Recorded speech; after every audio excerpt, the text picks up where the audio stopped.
There we go. All right. We're letting MC Ernest have a shot at running the board today. And he lost his perfect game in literally the first batter of the game. That's all right. That's all right. Not everybody can be Kyle Bradish. I understand that. Kyle Bradish, of course, was dominant for 8 2/3 last night. We're going to bounce back, though. We're going to bounce back, lead off double, then you retire the next 27 hitters. The game's over. That's the way it's going to go. Mike is getting a shot to learn. It's part of our internship program here at Glenn Clark Radio. That is only true if my microphone is on. Your microphone is on. You're good. You're good. You are good. Mine was not. That's okay. Maybe MC Ernest was trying to say something. Well, maybe he was trying to say something. Maybe he was trying to make a statement. I gotta make sure. Yeah, that perhaps I shouldn't be the one that's leading the show. That's maybe what was going on there. It is a Friday. Those are mine. It's a Friday edition of Glenn Clark Radio. Stan the Fan Charles is in studio with us, as he is every Friday. Good to see you, sir. Good to see you and the young men here in the studio. Today's show is brought to you by Live Casino and Hotel and the FanDuel Sportsbook, which is the best place to watch and bet all of the games this weekend, whether it's college football Saturday, including Maryland, Michigan, whether it's NFL Sunday, including Ravens-Patriots. Make your plans to spend your weekend in the FanDuel Sportsbook at Live Casino and Hotel. They're adding more self-service kiosks. They've got the bet pads available.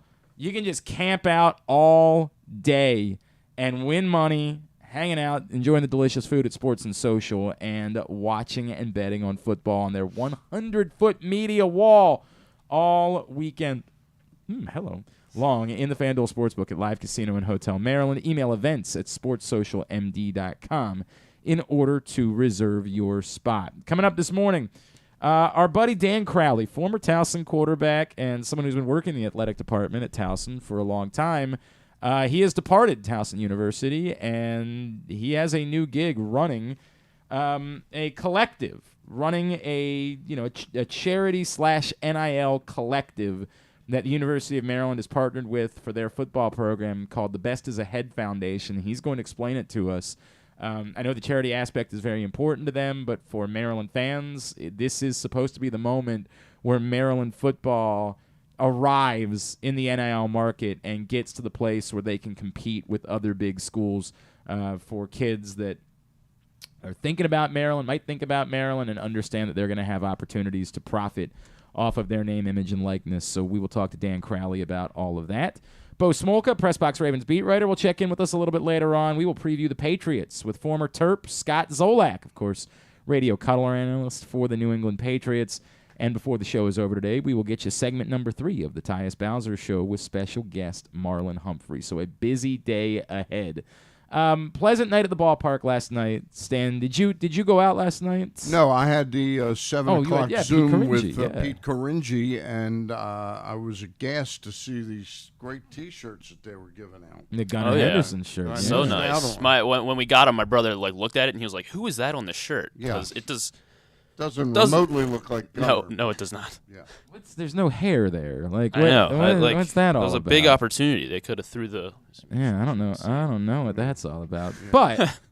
But it was a good night. Yes, it was a good night. Other than that, very good night. Yeah. Obviously, a nice warm reception for Trey Mancini. It was touching to watch. I agree. It was touching. It was touching to see that, and you could tell how much it meant to Trey. And he stepped out of the box and allowed everybody to have the moment. They played his walk-up song. I thought that was really cool. Yeah, that was great. Yeah. That was great. Everything about that was great, and even better, he didn't do any damage. That makes Nobody did any damage. No one did any damage. Kyle Bradish was dominant. Look, I mean, the reality is what it is. They're still 4 games back of a wild card spot with very little time left to try to overcome that. As was pointed out to me earlier in the week, you could also say they're 3 games back of making the final series with the Blue Jays matter. Like, if they could just get within 3 of the Blue Jays, then they'd be alive going into the final series of the year, and they would have to come away with a sweep, but they would at least have the control of their destiny at that point. Well, what we needed to happen between Toronto and Tampa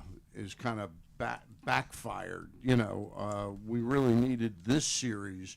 We wanted, since Toronto jumped well ahead of us, we wanted them to sort of sweep Tampa Bay, and in Game 1, Tampa Bay was victorious. Yep, that would have been ideal. It would have been an ideal circumstance. But again, look, it's interesting. Peter Schmuck wrote a column for BaltimoreBaseball.com, and I didn't know what he was writing. He was sitting right next to me, and I wrote a column the next day, and it was basically about playoffs aside, is there something to be gained for the Baltimore Orioles this year by finishing on the upswing?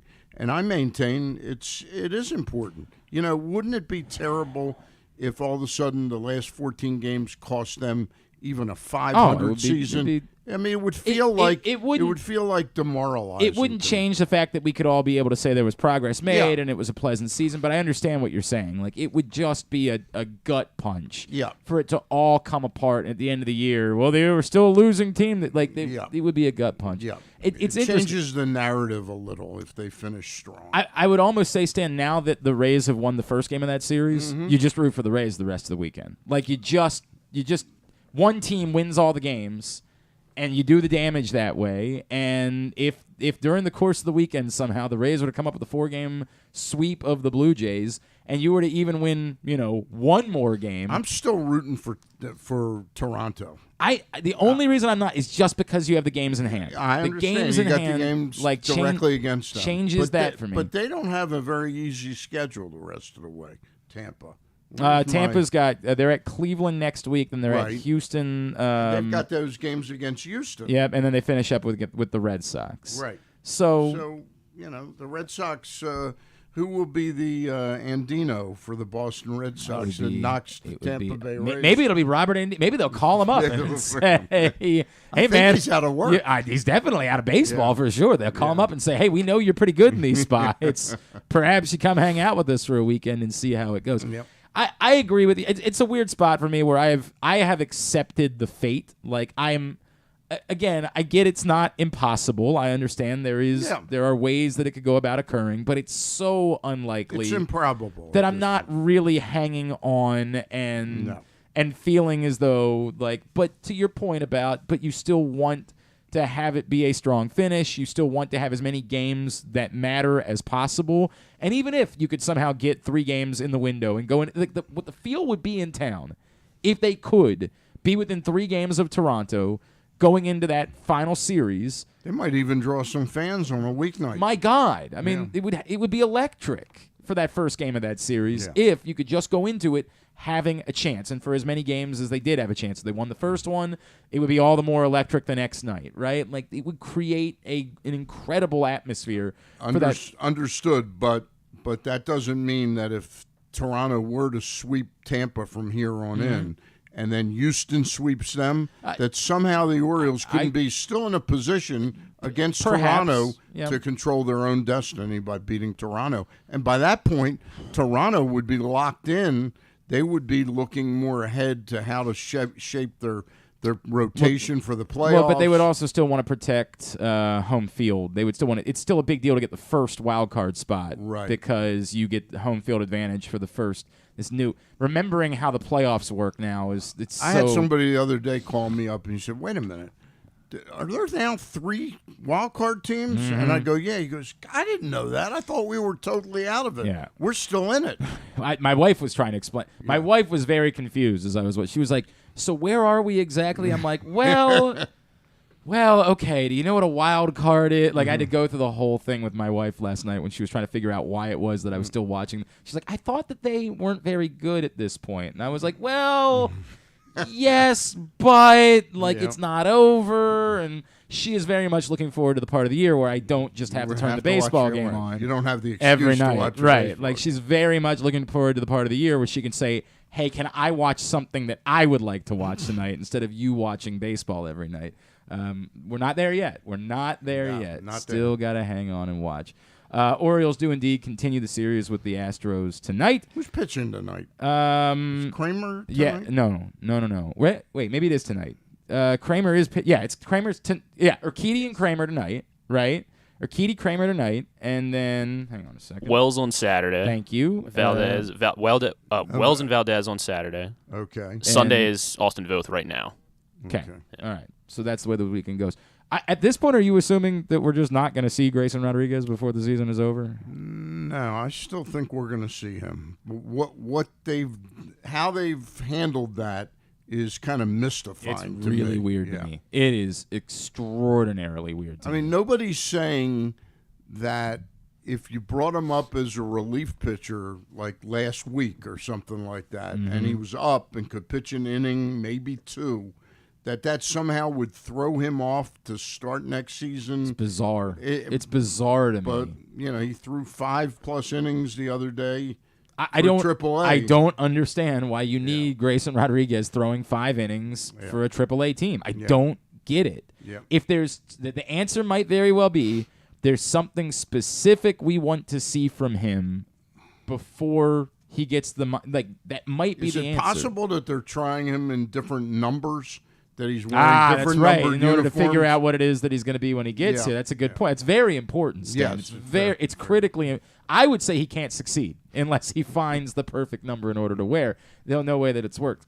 It's so weird to me. He's clearly not going to start for the Orioles before the season is over. I would not rule that out, that he gets one start. I would find that more likely at this point if they were to lose the next 3 to the Astros and it was really over. Right. They got to a point where it was really over and they just said, well, the hell with it. Let's let Grayson make his final start of the season in Baltimore at this point because it doesn't matter. But the rotation, who you kicking out at this point, right? Who's the guy, if the games still matter, that doesn't make his start? I could see you start Grayson, say, one of these games in Boston next week, and Kramer's coming in the 4th through the 9th. Piggybacking. Yeah, right? a piggyback situation. Yeah. But, I mean, you can. It would have been much more understandable to me to have brought him up about a week ago in the bullpen. That's or announce he's going to open 1 or 2 games. Sure. 2-inning right, 100%. So. Whatever you if it's a big deal to you about, hey, we want to announce it ahead of time so that fans can come to the ballpark because they know that Grayson Rodriguez is going to be pitching, that's a great way to do it. It's saying, hey, we're going to use him as an opener and it'll be your first chance to see Grayson in Baltimore. So now if they follow through with who the rotation is supposedly going to be against Houston, the only opportunity we'd get to see him to pitch at home would be in the final 3 games. Right. And it would be very interesting to me if for some reason those games mattered. Yeah. I just can't see a world in which you're saying we're going to throw this guy in and hope for the best. Now, who was it? Was it Matt Moore that Tampa did this with once upon a time? Where he didn't pitch at all during the season until the games mattered. I thought it was David Price. Maybe it was David Price. Put him in the bullpen. I thought they'd let Matt Moore start a playoff game after he hadn't. That vaguely sounds familiar. It was just a bizarre what in the world are you doing type of scenario, but. They clearly saw something in Matt Moore, and for a little while, Matt Moore looked like a thing. Looked like he was a legitimate. He's looked like a thing again in the Texas bullpen this year. Become a very important member of a, sub 500. Right. bullpen. Yes. Correct. No, but he's been good. If you've been a fantasy player, yeah, you would have loved to have had Matt Moore for $1. Stan the Fan Charles is in studio with us on a Friday edition of Glenn Clark Radio. The other big story, of course, today, the Baltimore Ravens have indeed added Jason Pierre-Paul. I'm in a weird place with this, Stan, because I don't think it can hurt. There's no way that I think this could be a bad thing. Right. But I have very little confidence in exactly what it is they're getting in Jason Pierre-Paul. If I lead with that, it sounds like I'm taking a shot at the Ravens. I'm not. You don't have anything to lose at this point. You have so little going on in that department that why not take a chance on Jason Pierre-Paul? Now, it cost him real money. As it turns out, we were confused as to why Jason Pierre-Paul would come in twice without getting a deal. Well, the answer was he still expected to be paid like a football player. And what's he going to be paid? $6 million. $6 million. It's real money that he ended up getting, and that explains why it is that the Ravens didn't sign him. Yeah, they kicked the tires on him. $5.5 million. $5.5 million. They were probably thinking $2 million plus some kind of back in the summer. And for what it's worth, Ian Rappaport describes it as up to $5.5 million. Right. So I'd have to know more about what the base salary is. But it's real. It's not a veteran minimum. It's an actual deal. He wanted to get a contract, and if the Ravens said, "Look, man, we'll give you $1 million. We'll give you whatever the minimum is. That's all you're going to get." he said, "Okay, I'll keep waiting. You know, somebody else have somebody get hurt. Somebody else will call me. Somebody else will need my services, and I won't real money." I hope whatever his upside is tied to sacks. Yeah, I don't know if they do that anymore. Yeah, I don't know. I don't know. I'm guessing it's more related to playing time and things like that. But 2.5 sacks I read last year, but Super Bowl season he had 9.5 sacks. Yes, he's 2 years removed from being a very productive player. But he's 2 years removed. And again, that stretch like of 5 years ahead. It's not like 2 years ago was a blip on the radar. He was very productive every year leading up to that year. Last year stands out as the year where he took a step back. So the question is it just because it's over for Jason Pierre-Paul? He's reached the age. He's the same age as Justin Houston. Right. He's not 37. He's not, He's 33. 33. Right? Yeah. I think he's got some football left in him. I'll tell you what, when we get Tyus Bowser back in 2 weeks, hopefully in 2 weeks, 2 to 3 weeks, it sure looks a lot better at the linebacker position with him and Jason Pierre-Paul. So a couple people brought this up to me yesterday. They said, when I was just kind of poking around, hey, what do you think about this? And a couple people in football say to me, I don't know how much it's going to change things right now. But when you get Tyus Bowser and hopefully David Ojabo, the number of ways that you'll be able to run guys in and out if they're all healthy. And again, part of the problem is injuries still happen during the course of a season. So as we're counting on Tyus Bowser and David Ojabo coming back, they also have to keep Odafe Owe and Justin Houston on a football field, and that's not guaranteed. But if at some point this season you have all of those guys at your disposal to interchange, to throw one in there, to give different looks, that could create a really interesting dynamic for opposing offenses to have to be aware of later on in the season. And that's why the move is, there's no way, shape, or form this is in and of itself a bad move. Yeah. To get to the point where they needed to do this, it's a combination of not botched, but sort of maybe a misreading of some things. I think they thought they'd be in a better position right now with being able to create a pass rush, and they really haven't been able to. No, they're in a desperate position. They're in an absolute – this is a desperate move because they're desperate. There's no way of getting around that. And, is there room for criticism there? A lot of it is related to injury. But they made the decision they made with David Ojabo. They believed they were getting a first-round talent that just wasn't going to be available for a little while. Right. Okay, I can accept that. Like, I can understand making a decision like that. The Tyus Bowser thing, was it reasonable for them to think that he could be back at the start of the season? It was probably a stretch, right? Like, it was probably a stretch if they were operating that way. They probably should have done something more than Justin Houston this offseason. Now, again, there was a tragedy in there with Jalen Ferguson.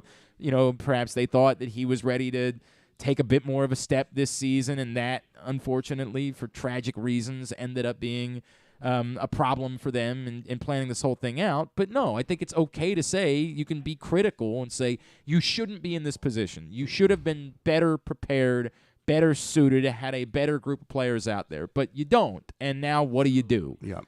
This is the best thing you could do. Their calculation was that until Bowser got back, they would be okay with Means. Mm-hmm. But when Means tears an Achilles, it becomes a desperate situation. Utter and complete desperation at that point. No question about it. Hey, coming soon, the all-new Ginsu Kamado Grill, the perfect ceramic tailgate or home grill to sear, grill, bake, and smoke all kinds of food. Get the details and reserve yours today at ginsugrills.com. And if you use the code TAILGATE when you pre-order yours, you'll get $100 off your Ginsu Kamado Grill. Did you say $100 off? $100 off. That's real money. That is legitimate money. It's like Jason Pierre-Paul money. Well, not quite, but, close. Relatively speaking. Close. Again, ginsugrills.com is the website, and use that code TAILGATE to get $100 off. And when you head to Ravens home games this year, Mothers is throwing tailgate parties at Hammerjacks right next to the stadium on Russell Street. Come by starting at 9 a.m. and before, during, and after every Ravens home game. It's free to get in. There's also an all-inclusive ticket option for $49 that includes premium brand open bar and great food. Tickets and details at hammerjacks.com. And while you're there, don't forget to stop by the PressBox Ginsu Grills tent for free samples and contests. Did I hear a rumor that the Bowser Show is going to a Mother's? Later in the season? we will be at Mother's North in Timonium. Arnold. No, the one in Timonium or Cockeysville, whatever you want to call it. Yep, that's we are headed there. We did one at the one in Arnold last year. Maybe it's in the mix to do another one there, but I know for sure. That's what Mr. Colson We're told me definitely in last October scheduled to do one at Mother's North. Okay. I know that for sure. All right. All right. I am really interested. This guy is one of my favorite people. I know you love Dan Crowley too. Always. I'm with Dan. I work with Dan on the Maryland State Athletic Hall of Fame. Makes all the sense in the world. Committee. Makes all the sense in the world. I've, every time I'm over at Towson for anything over the last decade, it's always been pleasant to have Dan Crowley come over and give me a fist bump and appreciate me being over there. And Dan Crowley, of course, legendary former Towson quarterback, has now taken a new step in his professional life. And it really is a fascinating one to me that I'm looking forward to learning about right now. Dan Crowley is back with us here on GCR. Danny, it's Glenn, it's Stan the Fan. It's great to catch up with you, man. Thank you for taking the time for us.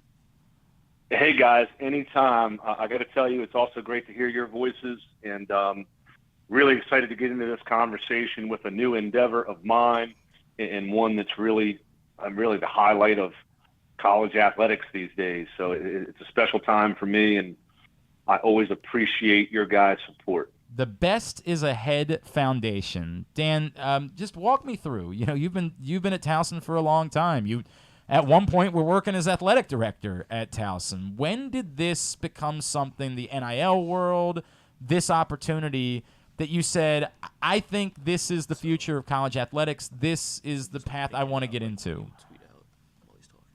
So great lead-in question, Glenn. So, yeah, man, that was had a great run at Towson for over 11 years. And, yes, back in November, just the week before Thanksgiving last year, I was appointed as the interim athletics director, and that went until March 28th of this year.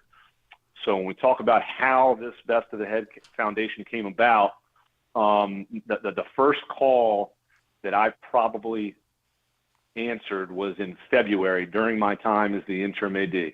I think, as you guys know, and just to let everyone else know, Mike Loxley and I were teammates at Towson State back in 1991. Right.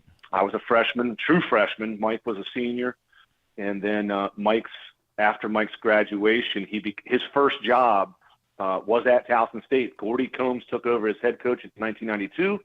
Gordy Combs, longtime defensive coordinator, hired Mike Loxley as a defensive backs coach his first year out of college. That's a great. So Mike's got a heck of a timeline, right? He's got a board in his kitchen. The board's about 6 feet tall because it lists every institution that he was at, and it's like 17 deep. Towson State's at the top, and now Maryland's at the bottom for his third trip back to Maryland to College Park. But Towson State's at the top. That's where it all started. 1 year as defensive backs coach, and then the rest is history. So, for me personally, the phone call came from Kevin Plank and Jeff Leventhal, who's the president of TBIAF, back in February. They said, look, everybody's got an NIL. We don't. Your name's at the top of our list. This is kind of an informational call. How do you feel? And I thought, guys, what timing is this? I'm the interim AD dealing with a lot of things up here at Towson, but because the two of you called, I am more than interested. And a few months went by, and then it was really around that May time frame where there was a bit of a plan in place and a follow-up call. And in my mind, timing's everything. Relationships matter a lot to me. And I've known Kevin Planks since high school. Jeff Leventhal and Mike Loxley were teammates. And again, it was, in my mind, the right thing to do. It had been a year, really in June, since NIL, came to light. And whether you're a believer or not, it's not going anywhere. So for me, it's important to me to go down to College Park. I grew up a Terps fan, growing up in PG County, going to DeMatha High School. And then with Mike Loxley at the helm at College Park, it just felt right. And being in the front end of it and just seeing how this whole thing with NIL shakes out over the years, I'm going to be very proud to be the executive vice president for the Best of the Head Foundation. Can you lay out for Glenn and I, and also the listeners and viewers, how this actually works. Where does the money come from, and how does it get disseminated? A lot of us, I don't think, even really understand the ABCs of this.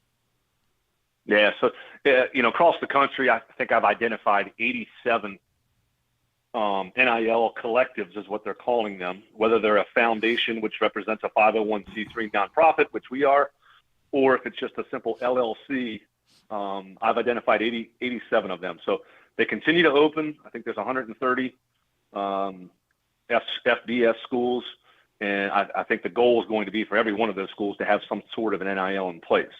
Now, a lot of these NILs are focused on marketing dollars. Well, you'll match up a corporation with a player or more players, whether that's a car dealership to come out and do appearances. Mm-hmm. Those are marketing dollars that is a deal set by that company.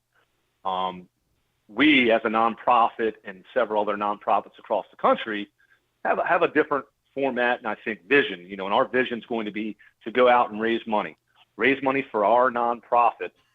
And then through our nonprofit, we just put out our press release, which you guys have seen, and our 4 key initiatives: gun violence education, mental health awareness, drug and alcohol prevention, and literacy programs.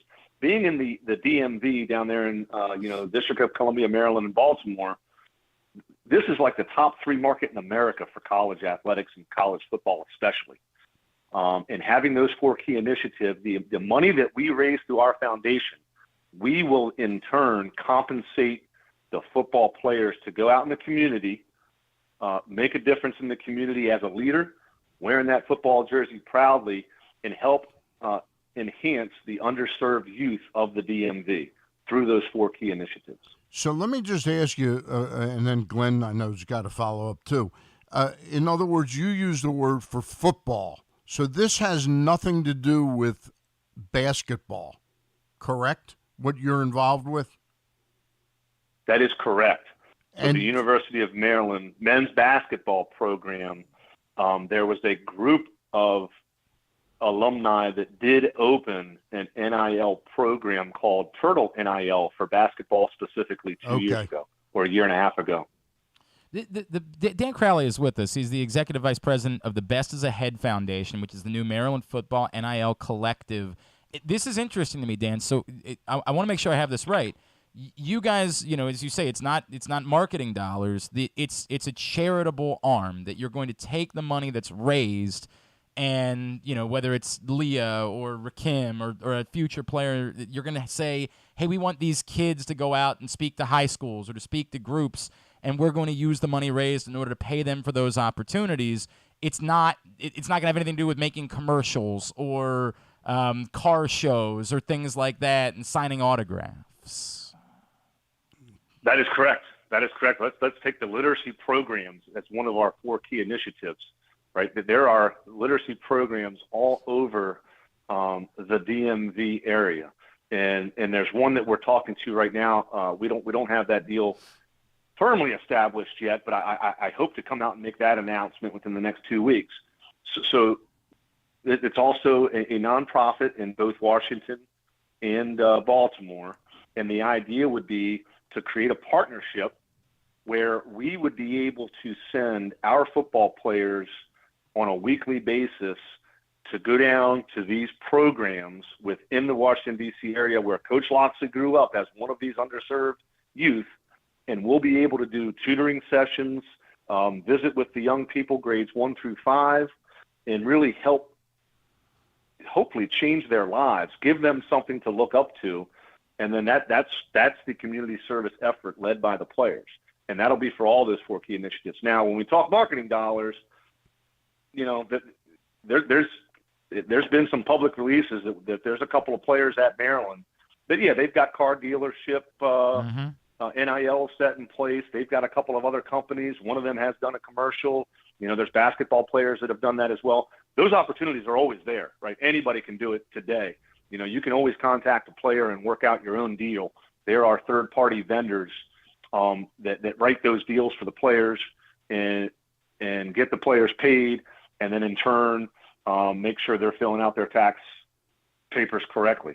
In our mind, we're going to be a nonprofit. We're going to handle this a little bit differently to really help educate the players on what it means to enhance the lives of underserved youth in the DMV. And again, that's what Mike Loxley's been preaching for the last 3 years since he came back as head coach. He was that young man growing up in Washington, D.C. and Southeast. And one of his missions is to create a program, which he's already done through a mentorship program that he put in place 3 years ago, and really educate these kids on what it means to help educate these youth. Dan, if I could, two things that jump out. One being, there's been a lot made about Maryland falling behind in the NIL landscape. When we look at other places where we know there are some schools where it's, hey, if you commit here, you're going to get $1 million. You don't have to do anything. Yeah, like, Alabama. Wherever it is. I mean, we've heard Miami stories like that. Yep. Can this help close that gap with places where it feels like essentially players are getting paid that don't really have to do anything at all in order to get that money? Sure, it'll close the gap, So I'll start back to front. I mean, yes, the answer is yes, absolutely. That's why, Kevin Plank, what I really enjoy about talking to Kevin Plank, I've known him for a long time. He is the CEO. He was the CEO of the, a powerful worldwide company. No doubt. But when you talk to Kevin Plank as a passionate former football player at the University of Maryland that wants to make a difference, that's what excites me. That's why I have jumped into this role. So the answer is yes, we need NIL. That's why I want to be the guy and help Maryland, not necessarily catch up, just have a program in place. So back to the first question, there's been a lot of talk and people have said Maryland's falling behind. NIL's only been here for a year. How far behind can we be? I look at it a little differently. I think we're doing it the right way, and we were diligent about putting a good plan in place before we made this announcement. As I said, my first discussion with this was back in February, and we just launched 3 days ago. So are we behind? We're behind a little bit. I think we're far better on the roster than Miami. So I don't know how Miami's NIL is helping them any more than Maryland at this point. Interesting. I think my goal now in week 4, 3-0 going into Michigan, we just announced this NIL before the Michigan game. Win or lose, we've got this program in place. My number one goal now is to keep the roster intact, and I've got a few months to do so, and we will do so. Dan, do schools like Miami and Alabama, to me, the most obvious, USC, now with Lincoln Riley there, do they have anything like this, or is their thing sort of like the Wild West, where they're going to ensure? I heard a story last year from Rob Ambrose, I think, that something with Lincoln Riley, one of the players, they knew that they were hiring Lincoln Riley, but they did the NIL deal with a major player that was transferring there before the coach was even in place. Right. So I need to be very careful and cognizant when I answer these questions, and I'm never going to speak on behalf of another school. Yeah. Because I am running this NIL program. So the one thing that I've realized over these last 2 months since I've been in the position, I've talked with a lot of other people in my position at these other institutions, and fact-checking these numbers is almost impossible, right? So there's a lot of talk about how much these players are getting paid. In my mind, it's not important. Our players are going to see that, but Mike Loxley was the offensive coordinator and won a national championship at Alabama, right? He's never going to say a bad thing about Nick Saban because he loves Nick Saban. No, I understand that. But what Mike will tell you is that all those stories about how much money they're all making, we have so much more to offer here in College Park, being in the Washington, Maryland, Baltimore metropolitan areas than any of these other schools do. They can't do a lot of these things. Dan, I understand that. Dan, I understand that. My question was, do they make even if you call it a pretense, do they have something similar to what you're doing, or is it only pay for play? No, they can't do pay for play. So absolutely, they've all got the NIL programs in place. Okay, but so, do they yes. do they have they to have give back the foundation part of it? Like, are you guys really like? This is the part, Dan, that really is interesting to me. I had never heard of it like this before. This is interesting. Is the charitable part of it something that has been done in other places, or are you guys really like breaking new ground here? I hope we're breaking new ground. I think that there's plenty of other nonprofits out there, right? Ohio State, theirs is a nonprofit. Right. It seems like they're doing things the right way, but the community service piece, I hope, is going to be the piece that differentiates us from other schools. That's cool. And from what I'm seeing, it has. Right now it has, and it will differentiate us. There's plenty of nonprofits now, right? A lot of people are doing it this way. It presents, I think, a cleaner platform to go out and raise money to give people a sense of, where their discretionary dollars are going, and they know that they're going directly to an athlete. So we're not trying to take money from anywhere else, but yes, plenty of other places have nonprofits in place. Dan, I know you need to be careful about commenting on other schools. How will a school like your former employer, Towson, how will they set up an NIL program? And they're just one example. James Madison, Villanova football. I mean, at that level of football, what are they going to be trying to accomplish? Sure. So that's a great question, Stan. Just a few months ago, I was the interim AD up at Towson, and we were having these conversations on a weekly basis. And we actually looked at what Maryland was doing through their website, through social media. And it's not easy to mirror FBS schools when you're an FCS program. Right. James Madison, they've got a few more resources than a Towson, than a Delaware. Mm-hmm. But Towson, it's challenging. It's challenging. The way that an FCS program can make NIL work will be passionate alumni, kind of like myself, that go out and do something on their own. The problem with Towson is, I oversaw the Tiger Athletic Fund, which is the fundraising arm for the university through athletics, for 11 years. And, our budget was not the James Madison budget. Right. So to compete against schools like that, we had to raise funds that were most of the time operational dollars just to make sure that we were competitive, right? Those operational dollars were mostly for travel, nutrition, and recruiting, just to make sure that the coaches had those three factors in place, because the budget didn't support it. So now this NIL comes into place, and it's like, oh my gosh, we're just trying to raise money to compete against the best in our conference, and we just added 3 teams in the CAA. Yeah. NIL is a difficult piece for these smaller schools. Yeah. It really is. But you can get creative. There's plenty of business owners within these FCS programs. I've seen some deals in place, but to have a program that we've established at Maryland, that'll be hard to mirror. Yeah. I mean, look, man, Danny, I got to be honest with you. I did not fully understand it when I read the press release. Talking to you has really helped me, man. Like, this is genuinely fascinating to me, that the goal is to say, hey, let's take NIL money and have these kids go out and do good things in this community and entrench themselves, and perhaps, strengthen the relationship between the area and a recruiting base at the same time, that there will be more kids that will be touched by Maryland football players in the future and say to themselves, that's why I fell in love with Maryland, and maybe that's why I want to go to Maryland in 5 to 10 years, is because it's more of a noble. It's like a win-win for the players. I like everything about it, man. At TBIAF.org, correct, is the website? That is correct. Yes, and the best is ahead. So that was a tagline that Mike Loxley created when he came back as head coach. So you see it all over the facility at Maryland. Hashtag TBIA.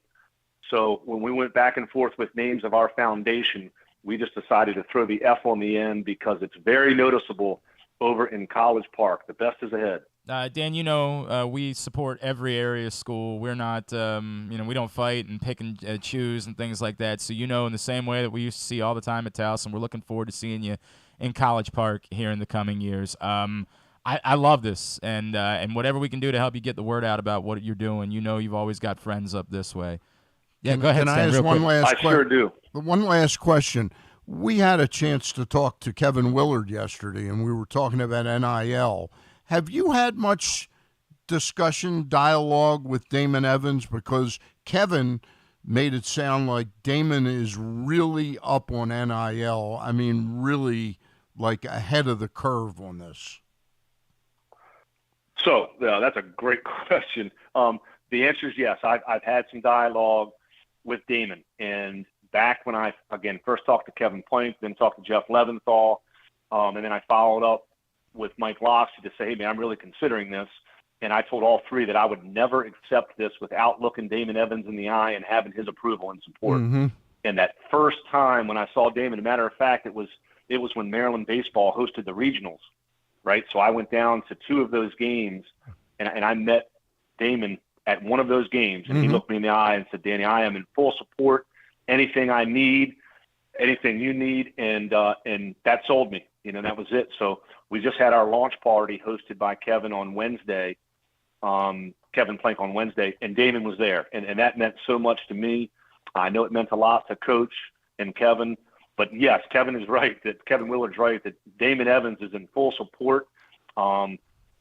I think Damon's even going to hire a person on staff to be kind of the NIL liaison within development compliance, and then focusing on all sports, and then working with men's basketball and football right now because we have a program established. So having the support of the AD, it's undeniable how supportive that is. I guess those invites to Glenn and I to the launch were We'll be there lost. for the next one. We'll get there. We'll get there for the next one. Dan Crowley. Hey, Dan, it's great to talk yes, to you. You will. Buddy. Really appreciate Congratulations, you, man. man. Sounds great. Thank you for taking the time. Thanks, guys. Anytime. Dan Crowley, of course, legendary former Towson quarterback. I believe, if I remember correctly, once was briefly with the Baltimore Stallions. I remember that Tracy Ham's backup. Yep, I believe that's the case. And for a long time, I thought he was Terry Crowley's son. Yeah, I don't think there's a relationship. No I relationship. don't think there was a relationship between the two. And I didn't ask him what number he wore. Damn it. You get so worked up about that. It is really interesting to me. Honestly, I had no idea that's how Maryland was trying to set It's fascinating to me up. that they are doing this as a pure sort of charity way of approaching NIL. That the other opportunities will still be there, and they'll have to have guardrails in place for that. But what they're trying to do is raise money that they can then take and say, we are going giving to this back to the community 100%, and give it to the athletes in order to support the community. Yes. That we want you to be able to profit off of your time. You come, you spend a Friday going and helping kids learn to read, whatever it is. We want you to be compensated for that. And it is. It's sort of a little bit of everything, right? It's good for the community. It's good for the athletes because they'll be able to make money in the process. And the third part of it, which I brought up at the end, is you're further entrenching Maryland football within this region. That, if they're going and doing good stuff for the community. If they're going and doing school assemblies or whatever, some kid is going to go to Maryland sees eventually. that and has these like kind of warm, fuzzy feelings about Maryland because Talia Tungavailoa came and spoke to him one day at his school, and it meant something to him, and that might help further entrench Maryland football. It's interesting to me, too, from our conversation yesterday with Kevin. So Stan is alluding to our next cover story for PressBox, our next issue of PressBox that will come out in October, and Kevin Willard will be on the cover. It is a college basketball preview type of issue. And Stan and I had a lengthy sit-down with Kevin Willard yesterday for our cover story for our October issue. And what I find interesting now, having Dan on today and talking about NIL, I would have thought that the school has like this NIL program in place that would be for every athlete. In other words, now to hear that there's a separate thing for basketball and a separate Stan, I believe there is a broad app that they've partnered with, a company that they've partnered with, that every athlete can register on this app to try to get connected with area companies, right? That does exist. I think this is more direct than that. This is, we are specifically partnering with the football team, And when we have money that's spent with us and we get a partner, so, you've worked with a lot of charities over the years. I know Team Up for One is one that you've been involved with a great deal over the years. So if I've also worked very closely with the Stan Charles Foundation. The Stan Charles, you keep asking me for donations to the Stan. It's very weird. I'm like, Stan, I could have sworn that, but if whoever it is, if the Cystic Fibrosis Foundation, if it's that Casey Cares, whatever that charity is, that Maryland gets donations from alumni, from fans, whoever it is, and then that foundation wants to partner with them for something, that they specifically can go to the athletes and say, hey, we're going to pay you. Right. This is more direct than that. We are doing it we've got the opportunity for you. We're going to pay you to come spend your Thursday evening hanging talking out, to our kids. Exactly right. Doing all those things. What would be interesting is how the foundation then chooses which players are going to be made that offer. And that, it's interesting. Who knows what the answer to that is? Yeah. Some guys is are probably some better. Measurable. Well, it might be they figure out who's better at speaking, who's better at, whatever it is, and that's the way they go about making those decisions. Yeah. Fascinating stuff. I mean, I really am glad that we had that conversation because I really do feel like I learned a lot about this from Dan Crowley. Yeah. I appreciate him taking the time. Hey, see Olympic athletes in action as the nation's best horses and riders compete in one of the world's premier equestrian events at the Mars Maryland 5-Star at Fair Hill, presented by Brown Advisory, October 13th through 16th in Cecil County. We come back in. We'll get ready. Ravens-Patriots. Bo Smolka, PressBox Ravens beat writer, joins us next. Glenn Clark Radio. Have you been to Guilford Hall Brewery? Located in Baltimore's Station North neighborhood, Guilford Hall Brewery breaks the craft brew mold with their great handcrafted microbrews and amazing Bavarian-style food selections. Join Guilford Hall 7 days a week for Orioles, Ravens, and all of your favorite college games. Make plans now to watch the big games, play trivia, or bring your dog for Yappy Hour. They even have free valet service on Friday and Saturday nights. Go to guilfordhall.com for a complete schedule of events, beer listings, and food and drink specials. We'll see you at Guilford Hall Brewery. That first sip. That first bite. Start your day off right with a delicious breakfast at Royal Farms. Choose from a fantastic selection of fresh Royal Farms breakfast sandwiches and top it off with a rich hot cup of the freshest coffee in the world. At Royal Farms, breakfast is available day and night. It's the freshest breakfast in the world. Real fresh, real fast. Royal Farms. What's up, everyone? This is Tyus Bowser, and I'm excited to tell you that I'm back for Season 2 of the Tyus Bowser Show in partnership with PressBox and Great Ace Memorabilia. Join us on Tuesday nights throughout the season as I'll be heading all over town with my special guests. And of course, our co-hosts, Glenn and Rita. Or is it Rita and Glenn? What is it? I look forward to meeting you guys and talking a little bit about football and a lot about life. And if you happen to miss the show, you can now catch a replay Friday nights on 105.7 The Fan. Get all of your details for the Tyus Bowser Show right now at PressBoxOnline.com/Bowser. The next Tyus Bowser Show is Tuesday, October 4th at 7 p.m. at Guilford Hall Brewery, 1611 Guilford Avenue in Station North. It's brought to you by Maryland Vascular Specialists and the all-new Ginsu Kamado Grill. Come experience Maryland's #1 sportsbook this NFL season at the FanDuel Sportsbook at Live Casino and Hotel, the ultimate place for any sports enthusiast. Take advantage of our 24/7 kiosks, massive video screens, and watch all the action from the best seat in the house. With more money paid out than anyone around, make every moment more at the new FanDuel Sportsbook at Live Casino and Hotel in Hanover, Maryland. Please play responsibly. Gambling problem? Please call 1-800-GAMBLER or visit mdgamblinghelp.org.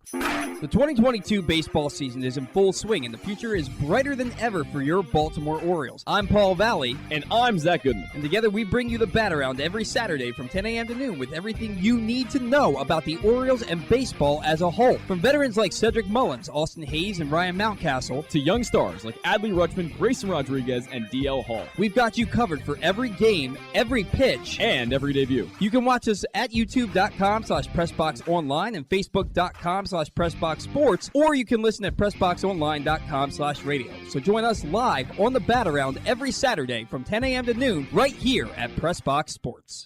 Glory Days Grill's Oktoberfest menu is now running. It's one of their most popular seasonal menus all year. It features the chicken schnitzel, the Oktoberfest brewer's platter, the brewer's sausage sandwich, the Bavarian burger with a pretzel bun, the cheddar ale soup, the slam dunk pretzels, and the apple cobbler. All of these meals pair well with Oktoberfest beers and Angry Orchard on draft. Dine in or order online at glorydaysgrill.com and pick up your favorites to take home. Glory Days Grill, great food, good sports. Check out Jeremy Kahn's daily picks at PressBoxOnline.com as he tries to find you daily winners. And speaking of winners, here's a man who once won a media curling contest, and I don't think anything else. He's Glenn Clark. Stan the Fan Charles in studio with us on a Friday edition of GCR. If you haven't picked up the print issue of PressBox yet, we just mentioned what the next one's going to have on the cover. This last one, of course, had Mark Andrews on the cover, a great story about his unlikely path to NFL stardom. You can find it right now for free at your neighborhood Royal Farms, any of those hundreds of locations around town where you find PressBox, or read it all at PressBoxOnline.com. And wouldn't you know, the man who authored that story now joins us here on GCR. He is PressBox Ravens beat writer Bo Smolka. Bo, good morning. I don't know what I'm doing. It's not afternoon yet. Good morning. How are you, my friend? Everything good? I'm good. Thank you very much. I feel like this is going to be how we start most of our Friday conversations, Bo. Who's playing on Sunday? Like, we keep. Yeah, I'd like to know. Yeah. I would like to know myself. I thought Dobbins was going to play last week, and he didn't. He's still practicing fully, so I hope they. I don't know. I thought he would play last week. Since I thought that, I'll go ahead and say I think he'll play this week.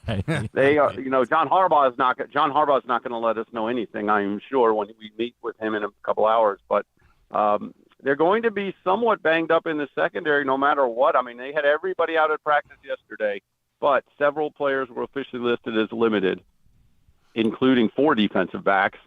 So it's going to be interesting to see what happens with that group. The other one that bears watching is Isaiah Likely is on the injury report this week. He's also been limited, and I know he hasn't had quite the impact in the first 2 games that people expected after he did so well in training camp. But if they don't have him, then they've got that. He's a target for this team, and that might be noteworthy as well. But I think all eyes will be on the defensive backfield and who in the secondary is in and who is out. Obviously, they would like to have Stevens and Humphrey and Peters and all of them. Will they be there? Will they play somewhat? Right. Humphrey played last week and then kind of took himself out of the game because his groin injury got to be too much. So it's not ideal, but the Patriots are dealing with a bunch of injuries too. And as I think it was Buck Showalter and others have said, everyone's got problems, and other teams are glad you have them.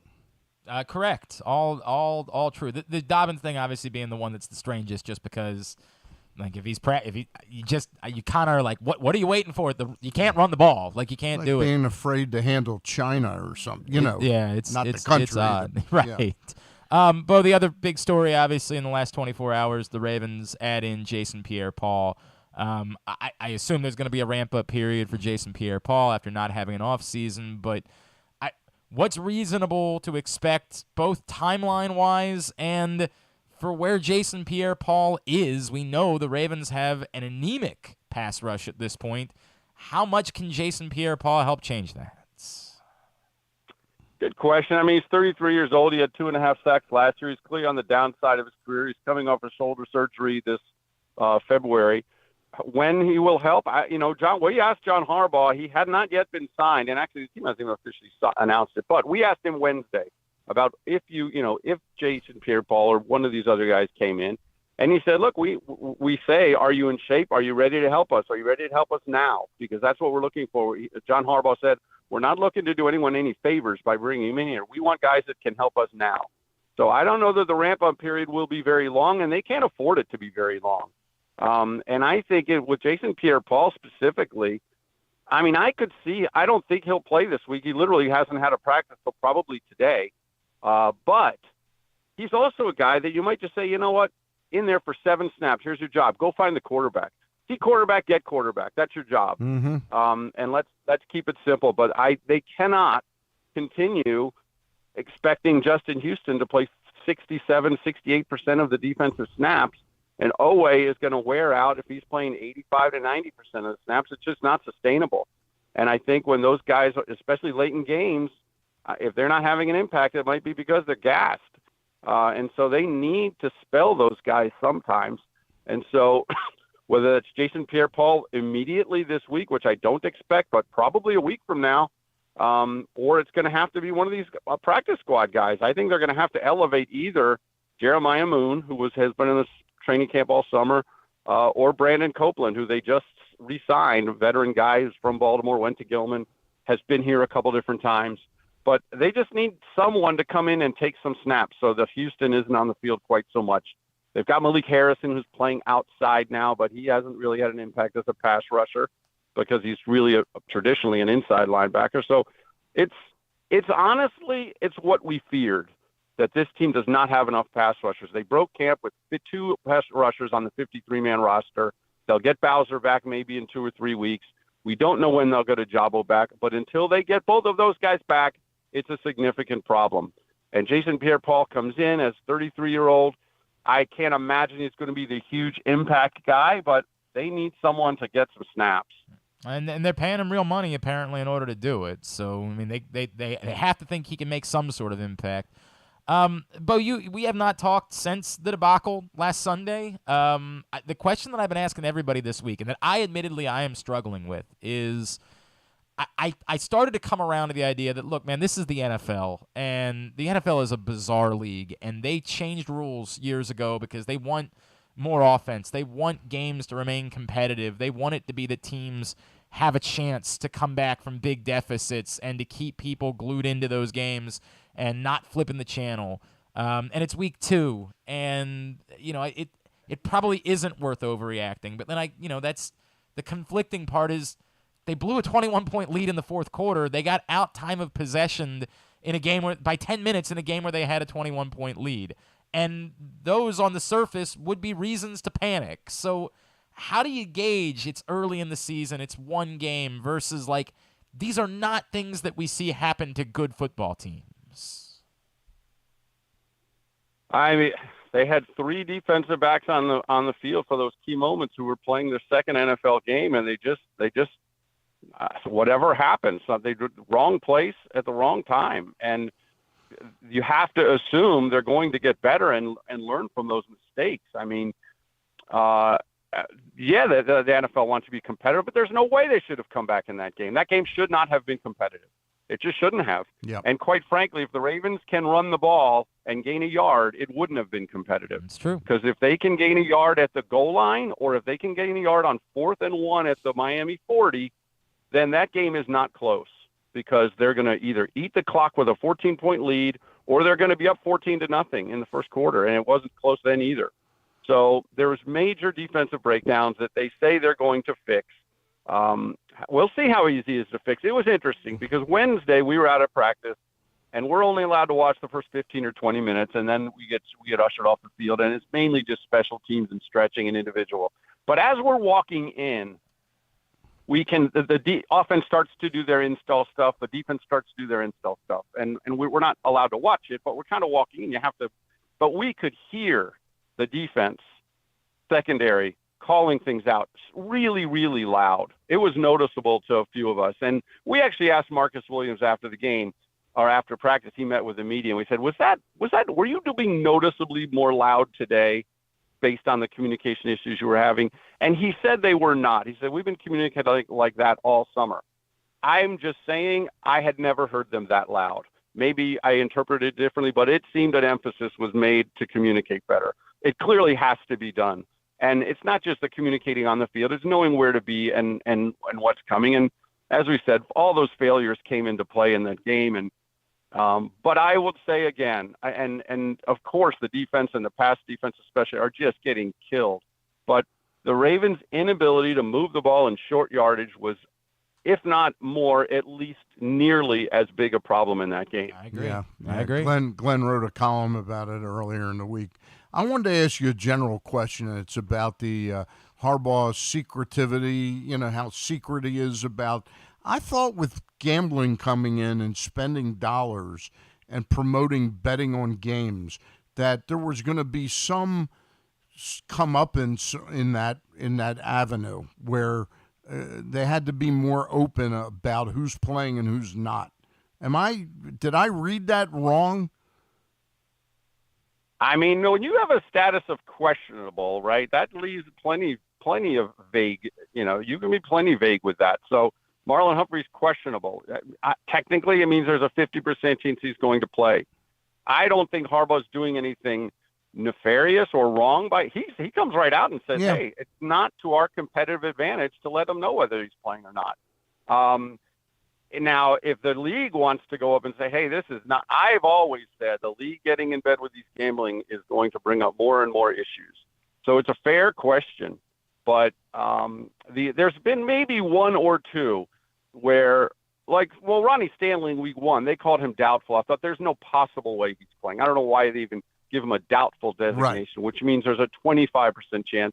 And then in point of fact, the next day they downgraded him to out. Maybe once or twice I can think of in Harbaugh's tenure where I thought that's just totally bogus. There's no way he's playing. Or he's definitely going to play. But go ahead. It's that phrase, Bo, where it's not to our competitive advantage. Now when you really welcome in people betting on games, well, those people that are betting on games that you're helping promote, you sort of owe the public, in my opinion, a little bit more information. Well, that's a good. You mention that to John next time you talk to him. But it's a fair. Like I said, it's a fair question. John Harbaugh's his personal responsibility is to his team and to win the game. And if he doesn't see a competitive advantage, and they're not going to require him to say this person's playing or that person's playing, he's going to be as vague as he can with it. I mean, we could ask him today, and I guarantee he's going to say, "I'll defer. You can. Look at the injury report. It'll be on the injury report, and then the injury report will have 7 guys questionable." I just prefer he wouldn't use that phrase. It's not to our competitive advantage. That to me is insulting to the public because you're trying to get them to bet on games. But I get he's not worried about them. He's worried about the Patriots. That is being as honest as he is. I mean, he's being honest. Yeah. So until someone forces him to, until someone compels him to, he's not interested in helping Bill Belichick out. And I get it. Bo Smolka, PressBox Ravens beat writer, is with us here on GCR. But there was a sleeve gate this week out in Owings Mills with Lamar Jackson. Much ado about nothing, I'm assuming. Like I'm guessing after the next day wasn't wearing a sleeve, we just say everything's fine. I think probably, it was a little bit alarming to see him because that first time we could see him practice Wednesday, he came out with a sleeve on his right arm. And then we noticed in the individual drills that day, that he didn't throw at all. Tyler Huntley did all the throwing, and that's not what it normally looks like. So that created a little bit of a stir that Jackson's not throwing at all. And then he met after practice, and he downplayed it, and Harbaugh downplayed it. And someone pointed back, I think Sean Stepner from Channel 2 was the first one that pointed out that there was a play where Jackson appeared to get his elbow hit on Patrick Ricard's helmet on a follow-through in the third quarter. And it's not like he was like 1 for 12 after that. I mean, I don't think it really affected him in the game. And then Jackson played without the sleeve yesterday.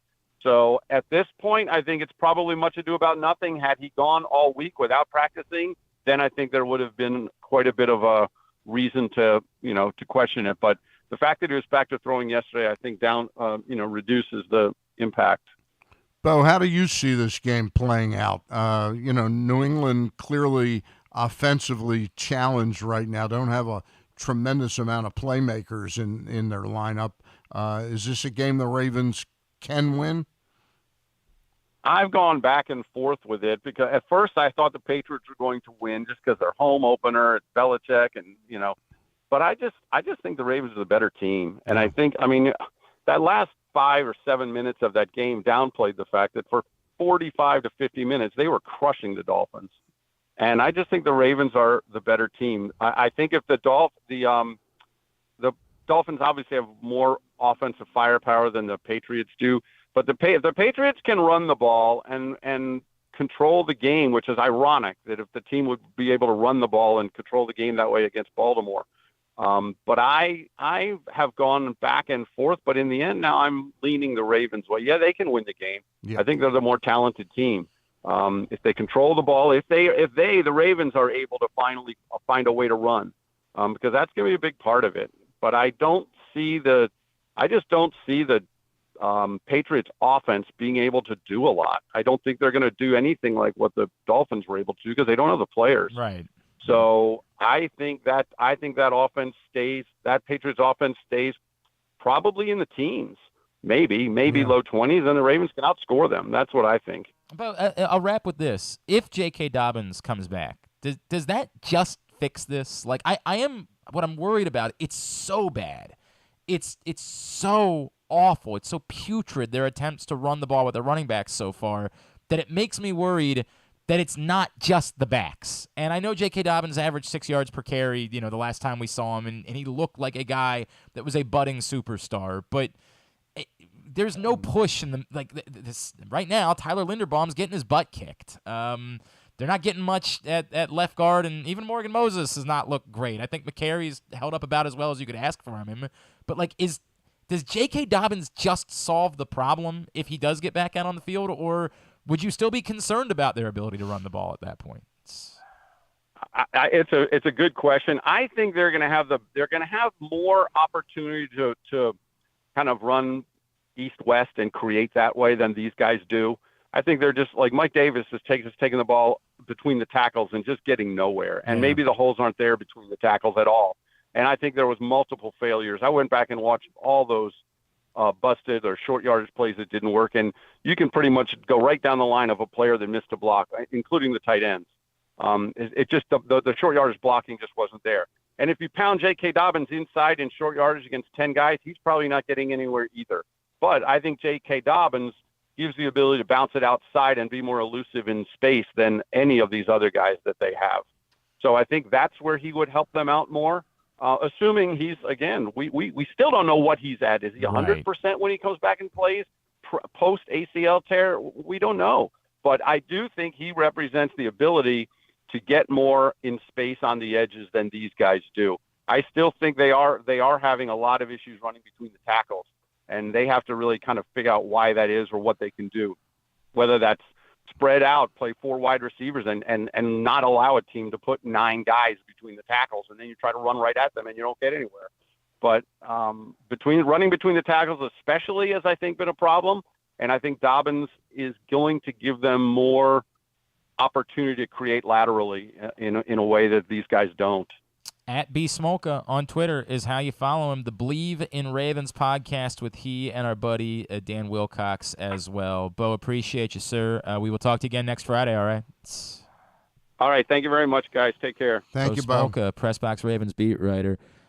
Stan, quickly, just to follow up on your thought, I think there's 2 separate things, right? Like, your point about, hey, you brought gambling in. You said we're taking their money. We're welcoming it. We want you guys to go to bet on football games, but yet we're not going to share information. Yeah. Is an NFL issue. That's an right? NFL issue. It's not a John Harbaugh. John Harbaugh would say, yeah, it's not. My problem is Bill Belichick. My problem, personally, I don't care. Now, there's a meta way of thinking where you would say, well, John, you're getting paid because the NFL is making so much money, and you should care more about these things. But it just doesn't work that way. No, it would have to be an edict from the commissioner of football that we're going to now start to be a little bit more honest by Thursday. We're going to, and again, I have a problem with how John is choosing to thread the needle.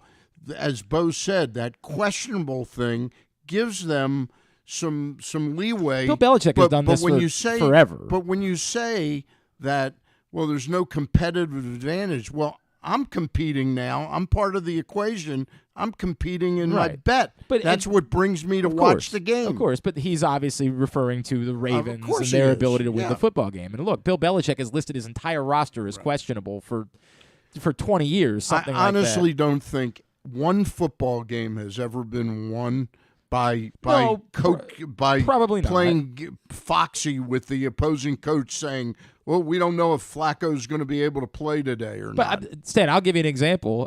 Mike is a student athlete at Stevenson. I did a Stevenson. This Mike is a student athlete? Micah. Right? Micah the Mike. Okay. MC Ernest. MC Ernest over here.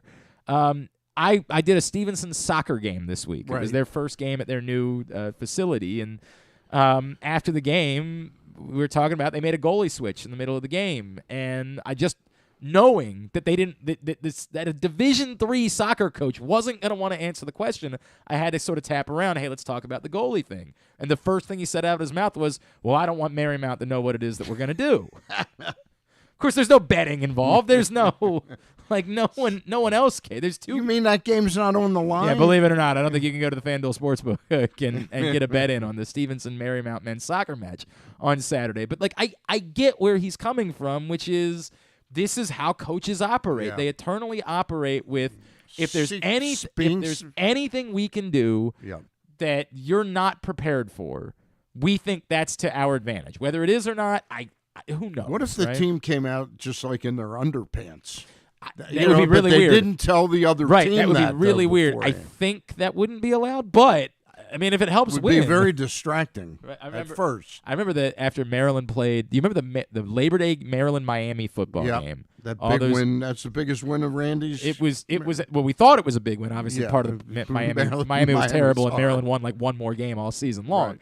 But that was the first time they wore the crazy Under Armour uniforms, and it was all everybody was talking about. And I remember my buddy Dominique Foxworth was on with me the next day, and we were joking about it. We were like, if they're going to beat Miami, if they're going to win football games, they can wear Duke uniforms for all like who cares what they're wearing? Right. Like, whether you like it, don't like it, I don't give a rat's ass. I care about whether or not they win. Like, that's the point of this. And, if they can go out naked and figure out a way to win a game against the Patriots, the hell, play every game naked for all I care. Just go win. I don't think that the players are going to sign up for it. I think they're probably going to choose not to. Stan the Fan is in studio with us. Still to come this hour, Scott Zolak, Patriots color analyst, speaking of Maryland, former Terps quarterback, is going to join us. Stan, you mentioned earlier you had a great conversation with Pete Coringi. Pete Coringi Jr., which I'm just getting to know that he's Pete Coringi. His son, who played at UMBC, is the third. Is the third.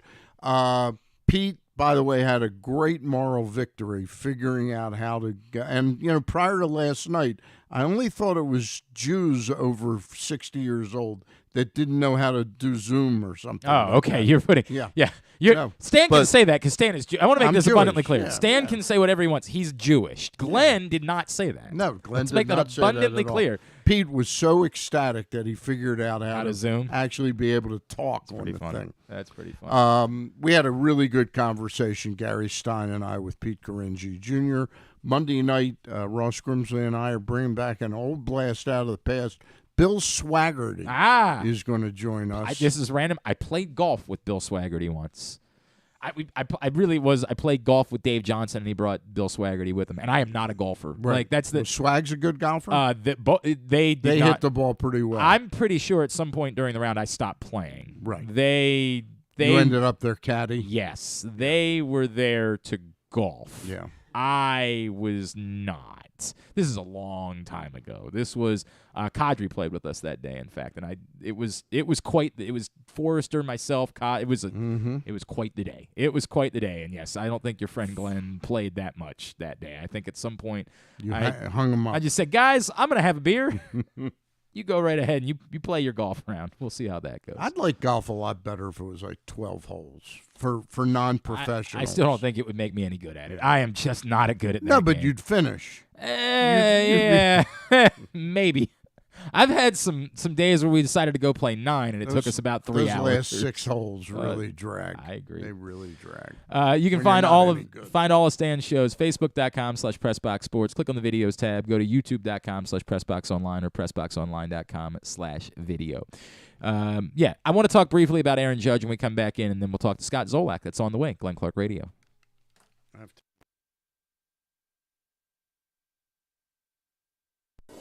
See Olympic athletes in action as the nation's best horses and riders compete in one of the world's premier equestrian events at the Mars Maryland 5-Star at Fair Hill, presented by Brown Academy, October 13th through 16th in Cecil County. Don't miss the breathtaking excitement of the dynamic cross-country competition or the elegance of dressage and precision of show jumping. There's also great shopping and activities, including a fresh food fest, corgi race, and a beer, wine, and spirits showcase. So come enjoy a beautiful fall day at the Mars Maryland 5-Star at Fair Hill, presented Presented by Brown Advisory, October 13th through 16th. Learn more and buy tickets at maryland5star.us. Whether your focus is luxury and comfort, convenience and technologically advanced connectivity, or sporty performance and aggressive styling, we've got the perfect Highlander for you. Check out buyatoyota.com for deals on new Highlanders from your local Toyota dealer today. The Baltimore County Police Department is hiring. Entry-level officers start at close to $59,000 a year with a $10,000 bonus. Some restrictions apply. Plus a great retirement plan, medical, dental, and vision insurance, advancement to specialized units, tuition reimbursement, 15 sick days earned per calendar year, and even further incentives for military members and veterans. If you have a passion for service and want a career for life, visit joinbaltimorecountypd.com or call 410-887-5542. You must be a United States citizen, possess a valid driver's license, and have a high school diploma or GED equivalent. The Baltimore County Police Department is an equal opportunity employer. Sports betting has come to Maryland, and we're ready to help you win some money. Tune in for Simply the Bets every Tuesday morning at 11:40. FanDuel Sportsbook GM Leon Twyman and VSiN's Aaron Oster join the guys every week to give you all of the info you need and offer you a few winners. And every other Thursday at 11:40, tune in for Weekend at Bookies as Andrew Stecca and Alloy Sports' Brad Kronthal help make you some money for the weekend. So come win some money with us on Simply the Bets every Tuesday and Weekend at Bookies every other Thursday. Brought to you by the FanDuel Sportsbook at Live Casino and Hotel Maryland. Listen at PressBoxOnline.com/radio. Watch at YouTube.com/PressBoxOnline. The Maryland Lottery presents Ravens' Greatest Plays. 2021, the game on the line. With 3 seconds left, the Ravens connect on an impossibly long 66-yard field goal to beat Detroit, the longest field goal in history. Another great Ravens play belongs to Touchdown Joe from Silver Spring. Joe scratched a Ravens scratch-off and won a top prize of $100,000. You could be next. Play Ravens scratch-offs to win instant cash or enter to win great second-chance prizes. Please play responsibly. Experience the best in Kamado Grilling, a complete outdoor cooking appliance. The Ginsu Kamado Grill allows anyone to sear, grill, bake, and smoke all types of food. Designed for efficiency and function, the Ginsu Kamado Grill upholds the enduring legacy of the iconic Ginsu brand. The Ginsu Kamado Grill is perfect to cook all year round, is great for parties, and ideal for tailgating with your friends. Reserve your Ginsu Kamado Grill today at ginsugrills.com and get $100 off on your pre-order when you use the promo code TAILGATE. That's ginsugrills.com. Reserve yours today. Join Glenn at halftime of every Ravens game for the Project Game Day halftime show at facebook.com/PressBoxSports. We apologize in advance. There's not much we can do about his face. Hey, before we wrap up today, you're going to hear segment number 3 of the Tyus Bowser Show with special guest Marlon Humphrey. We were out at Skipjack's Crab Deck on Tuesday night for what was a great night. Stan, I was corrected. Apparently, what I was told before the season, the next is the Arnold one, and then we're supposed to do Mother's North later. Okay. So I had the two flip-flopped. Who corrected you? Yes. Yeah. Mr. Colson? Actually, no, it was not Mr. Colson. It was someone who was just wandering over to the website and said, Glenn, you're always pointing us to PressBoxOnline.com/Bowser. Do you see what it says over there? And I said, wow, you're right. That's exactly what it says. I was just told that. It's ironic that I was just told that last night. PressBoxOnline.com/Bowser is the website to find out more. We are taking the Tyus Bowser Show all over town this season. The next one is Tuesday, October 4th at Guilford Hall Brewery. We would love to see you there. You can meet Tyus and his special guests all season long. It is a partnership of PressBox and Grade 8's Memorabilia and brought to you by Maryland Vascular Specialists and the all-new Ginsu Grill. Is he as secretive as John Harbaugh about who his guest is going to be? No, I mean, normally knows the day before. Competitive advantage. Now, he's been secretive about when he's going to be back on the field. I'll tell you that much. Like, I keep trying to needle that out of him, and he's, we'll see. We'll see. That's the way that it goes. So in that way, he is just like John Harbaugh.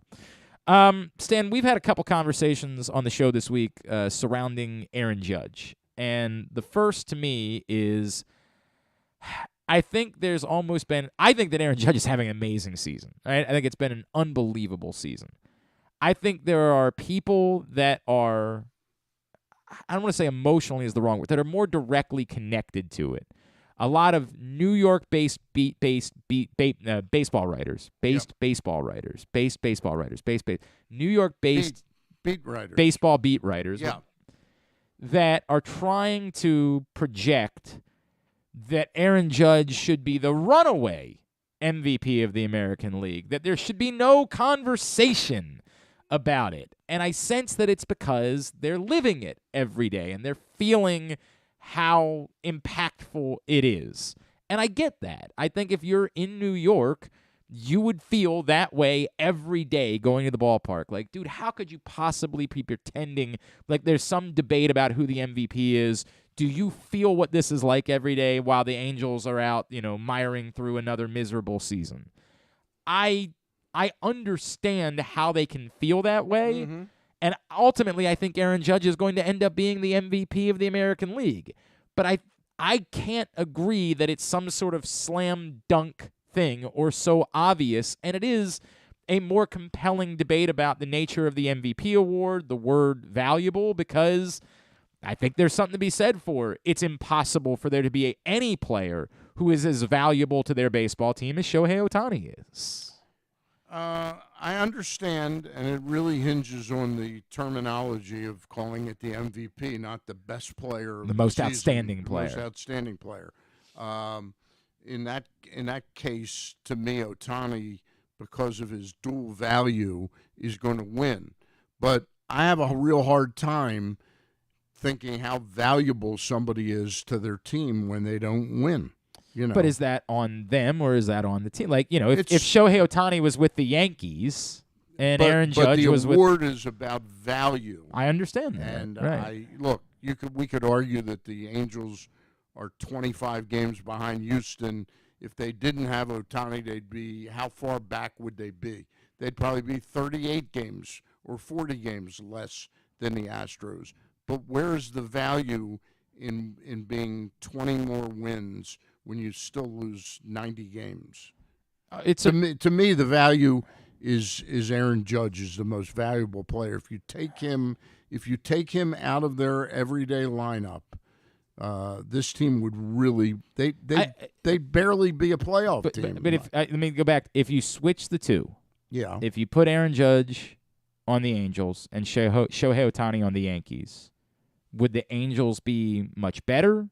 Would the Yankees be any worse?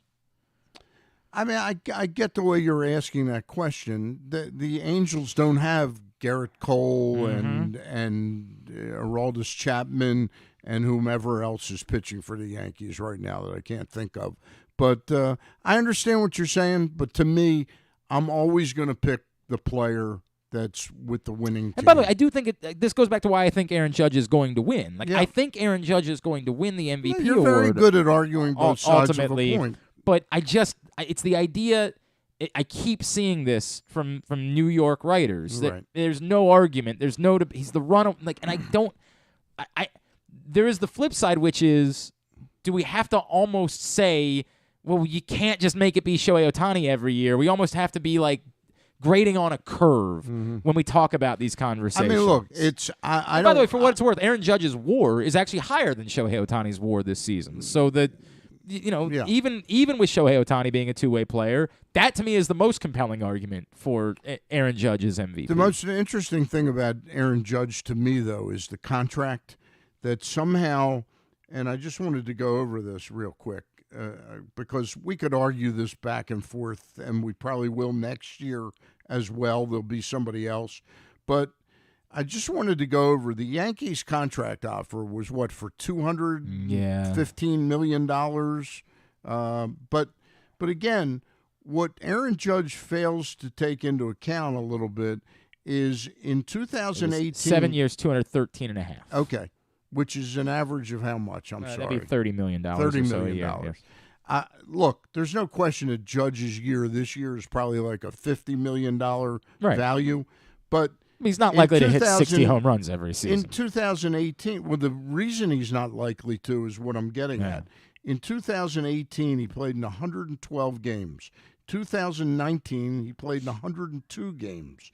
In 2020, he played in 28 games. My point is, he is not exactly the statue the most durable for durability, you know. So, last year he had 39 home runs, and he played in 148 games. This year he's probably going to play in about 153 or something, and he's probably going to hit 64 home runs, driven in 128 runs.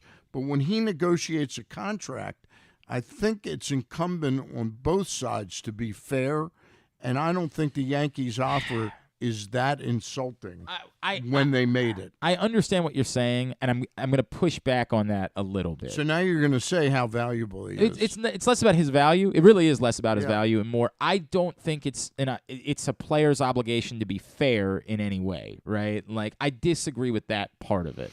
I like there's a romantic feeling of, hey, I want to help you guys out, and I want to be here, and I want to make this work. But we just all know that's not how that business operates. Like, that business doesn't work that way. Now, guaranteed contracts make it far different than football, where at the first opportunity to a football team will cast you aside, right? But, like, it's just never been how professional sports have operated, that we will always, always, always have your best interests in mind, and you should always have our best interests in mind. I think Aaron Judge's only obligation is to get as much money as he can possibly get. And clearly he's going to do that. And it's definitely going to end up being more than what he got from the Yankees. Yeah. Was it insulting? No, I don't think it's insulting, but the man was offered. He has used that. What he won't be able to duplicate is the same intensity that he derived out of being pissed off. That's what they thought he was worth. When he saw other players like who are the $350 million players right now? The Seager got, like, what did he get? Seager got like 13 years. Machado, right? And he's saying, I'm only worth this. Yep. And he used it to his best of his ability. And by the way, maybe he can. I don't know. You know what I mean? Like, he's clearly a generation. We've known for a long time he was a generational type of power hitter, right? Let's get to the part where. So, how much should the Orioles offer? Let's just get to that part, Stan. How much? You're writing the check. What are you offering for Aaron Judge to be in Baltimore next season? I think it'll be a while before we get into that territory. You don't think that's going to be the way this plays out? I'm thinking he's going to be a close to a $45 million. Oh, I think if we're being realistic, he's just going to he's somehow the Dodgers are going to add him too. Like they're just this is just going to be Candyland moving forward. I don't think the Yankees will allow him to leave. Okay. Yeah. I won't be surprised by that at all. Yeah. They just ultimately say. They look at everything that's happening right now, and they say, come hell or high water, this is the guy. He is the face of the franchise. Yeah. We can't allow him to depart. God, it would be amazing if Cohen snuck in there and swiped him away just to go across town. Goodness. That would be a hell of a story. That would be if it played out that way. Buck wouldn't want that at all. Oh, it would be just terrible for Buck, right? We don't want to do that to those poor Yankees. Yeah. We wouldn't want to. We've got Dan Vogel back. Yeah, right? He's beloved. How could we possibly move on from Dan Vogelbach? One more thought on Aaron Judge. By the way, today's show is also brought to you by Guilford Hall Brewery. That's where we're going to be for the next Tyus Bowser Show, 1611. What's the date of that show? October 4th, 1611 Guilford Avenue in Station North. It is a gem, man. If you have not... I've heard that. It's unbelievable. You have no idea. If you haven't been, you have no clue that it's there, and then you get there and you're like, This is as fine a venue as you will find anywhere in this city, anywhere in the country. It's a magical place. They have multiple levels, indoor and outdoor seating areas, and they got a huge Oktoberfest party tomorrow, Stan, from noon to midnight, and it's $30 all you can drink. And will they have the Maryland game on? Of course not the Maryland game on, absolutely. Now MC Ernest isn't old enough to drink, and he wouldn't do that because that's illegal and not cool, so he wouldn't do that. But Griffin is, and Griffin's legal? Yes, he's legal, and we were trying to do the math. If he had 12 hours to hang out at a party, how much money worth of craft brew could he actually consume? Ingest. And we're pretty sure the number is like $300 to $400 worth. Right, yeah. So like 10 times the value. Yes, it's $30 for all you can drink at the Oktoberfest party tomorrow. Griffin would be capable. And if I'm watching Maryland football, I mean... all right. So Griffin the MVD? What do you mean, MVP? Most valuable drinker? I don't know if he's the most, but he is a very valuable. Most, right? Most. Correct. Like the most valuable. $30 all you can drink, $80 for all you can drink and eat from their delicious Bavarian menu. Plus, they're doing the Gary Stein holding contest, obviously. We're looking forward to that tomorrow. God, I really meant that we should have done something with that. We really should have done a Gary Stein holding contest. Who can hold Gary on their back for the longest or something like that. I like that. I don't think you're going to win that one, Stan. I'm sorry. I don't think that's going to be you. I've got my money on MC Ernest, if I'm being honest. It's going to be an awesome day. Go to guilfordhall.com to get your tickets. Just an incredible event tomorrow, the Oktoberfest party that they're throwing. By the way, last night, do you have more on I the just ad? wanted one other thought about the Aaron Judge thing. There's no part of you. I understand that the numbers are significant for multiple reasons, and the best reason you can make it is the American League record, right? Yep. Like that's the best, most compelling. You know, there are an awful lot of people that are trying to go a step beyond that and are trying to create a world in which Aaron Judge is actually about to be the new single-season home run king because everybody else has to have an asterisk next to their name. Right. I'll never be on board with that in a million years. You don't have to like it. You don't have whatever it is. You can't change reality. Barry Bonds has the mark. The mark is 73 home runs. Yep. By the way, the way that Aaron Judge was hitting this week, there was a chance he could approach 73 home runs. But that part of it, there's no world in which I'm getting on board with the idea that he's threatening the all-time home run. I agree. By the way, Jim Henneman wrote a piece for Baltimore Magazine, which we're running on our website, where he goes back to the home run chase of Maris and Mantle in 1961. Because it's ironically, it's 61 years since. Well, how about that? 1961. I hadn't even thought about that. Yeah. That's really interesting. Last night, all of a sudden, I'm watching my news programs after the Oriole game and everything, and all of a sudden, I see there's one game going on, and it's 1-1 in the Dodger-Arizona game at Dodger Stadium. So I know Christian Walker hit a home run last night. Well, that's what happened. In the top of the ninth inning, Craig Kimbrell's pitching. Okay. And he looks pretty good. Christian Walker's up at the plate, and I go, he's going to take care of Christian Walker. And there's a guy on first base who steals second. Then they review the play, and he was out, which he was out. And you think, that's it. Kimbrell will get out of this inning. Kimbrell gives up a home run to Christian Walker in the top of the ninth inning. They're up 2-1. They brought in a guy that, again, was sort of like the Dan Vogelback of pitchers. Okay. I've You never mean heard body of this composition game. Yeah, wise, his body. yes. He looked like Porky Pig, a Mexican Porky Pig. He Rich Garces? Is that who it was? No, it was almost like that guy Luis Ortiz that we picked up in the Brewers trade. This guy was terrible. And sure enough, they end up with the bases loaded. And they bring in this left-handed pitcher, who I really would like the Orioles to get, Joe Manaply. Okay. I really like him. But they got like an infield hit off him. All of a sudden, they got the bases loaded. He gets the second out, and there comes Mookie Betts. And Mookie lashes it down the left field line. Of course he does. And the Dodgers get away with a win. But the Dodgers, they've got an interesting problem. I think they're the best team in baseball. There's no doubt. But when they get to the ninth inning, they're not the best team in baseball. That's fair. That's fair. All right. We had to do this a little bit earlier on because he does a radio show during the same time frame up in Boston. But we had an opportunity to catch up with Patriots color analyst Scott Zolak to preview Sunday's game. Let's take a listen right now on GCR. Coming up this Sunday, Ravens-Patriots in Foxborough. Let's head up there right now. Chat with a man who, of course, is the Patriots radio color analyst, a host on 98.5 The Sports Hub, and most importantly, he a Terp, as we like to say around here. He's former Maryland quarterback, Mr. Scott Zolak, and he's with us now on GCR. Zo, what's going on, man? How are you? It's Raven Week, so I always go on with you guys. Appreciate you having me on. And I see the Terps are bringing out the throwbacks for the Michigan State game. That's right. They're doing the script helmet, man. You got to be fired up about that. Wear them every damn game. Get rid of that. I love the Maryland flag. I got one hanging in my garage. But we don't want that on the helmet. Scott, do you wear your Maryland helmet while you're doing the Patriot games? I wear my Maryland helmet when I'm driving because Boston traffic's awful. A lot of double parkers out there up in Boston. Hey, real quick, because obviously we want to talk Ravens-Patriots. How you feeling right now, right? Like Maryland's got to go to Michigan on Saturday. They got a nice win over SMU. Mike Loxley, I think, has done about as well of a job as we could have expected him to do when he took over, given the circumstances. Yep. Like you don't want to say too much. I don't want to go too crazy. Like they're still struggling to kind of break through in the Big Ten, but it feels like they're moving in the right direction.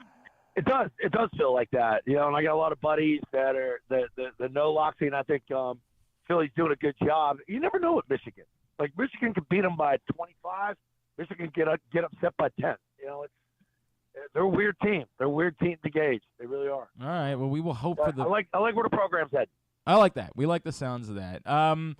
Okay, so I was talking to Sal Palantonio yesterday, and Sal said there is no world where this Patriots team should beat this Ravens team, and I thought that was a bit bullish considering the Ravens didn't look so hot the last time we saw them. Right. Obviously, he was making a bigger statement about the Patriots. What are the Patriots less of a threat? Like, we're so used to the Ravens never won a regular season game in Foxborough, Scott. Like, we're still dealing with the hangover. But are we accepting at this point the Patriots truly have taken a step back, or is that still a dangerous thing to say about a team that's coached by Bill Belichick? I mean, there's 15 games left. To say they took a step back, I mean, they went 10-7 last year, found a way to get into the playoffs. Now, you lost a lot, right? You lose Josh McDaniels, and Bill chooses to go this direction with Matt Patricia as the coordinator and line coach. So they sort of reworded everything, put in a more streamlined system that I think the team is still trying to learn, including Mac Jones. And I don't think that's why Mac looks as great as he did last year yet. I don't think he's comfortable in it. But I think once they get there, there's a cushion in the schedule coming up here. We got Baltimore this week, obviously, and then it's Green Bay, and then you get into the Clevelands, the Detroits, the Colts, the Jets. So I mean, there's a chance to right the ship there a little bit. We won in Pittsburgh last week. I don't care who the hell the quarterback is. Trubisky's not great. Saw that the other night.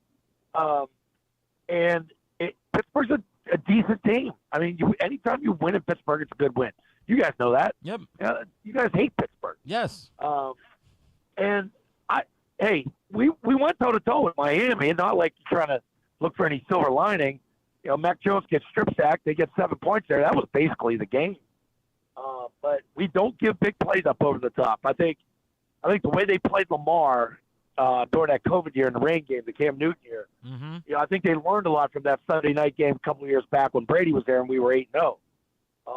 So I think, the spacing, we got younger on defense. Hopefully we'll be able to defend Lamar a little bit better than other teams. Wasn't that the game, Scott, that our center kept throwing the ball about 15 feet over Lamar's the weather head? Was brutal. God, the weather was brutal. That bingo. Yeah, no doubt. Yeah.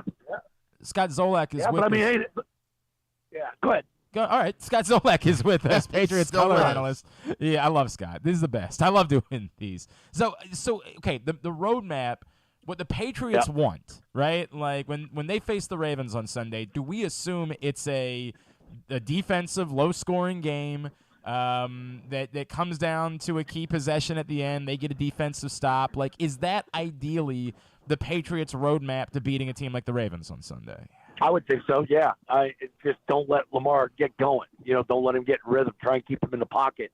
We don't score a lot of points. I think we're averaging 12 points. But the defense is pretty good. Like, we were number 2 in scoring defense last year at around 17, 18 points a game. And I think if you keep it around 20, I think we got a chance to beat you. Bill likes to muddy the game up. Let it come down to coaches. Now the Ravens are very well coached too. But it's crazy, man. You look at this league. This whole league's upside down.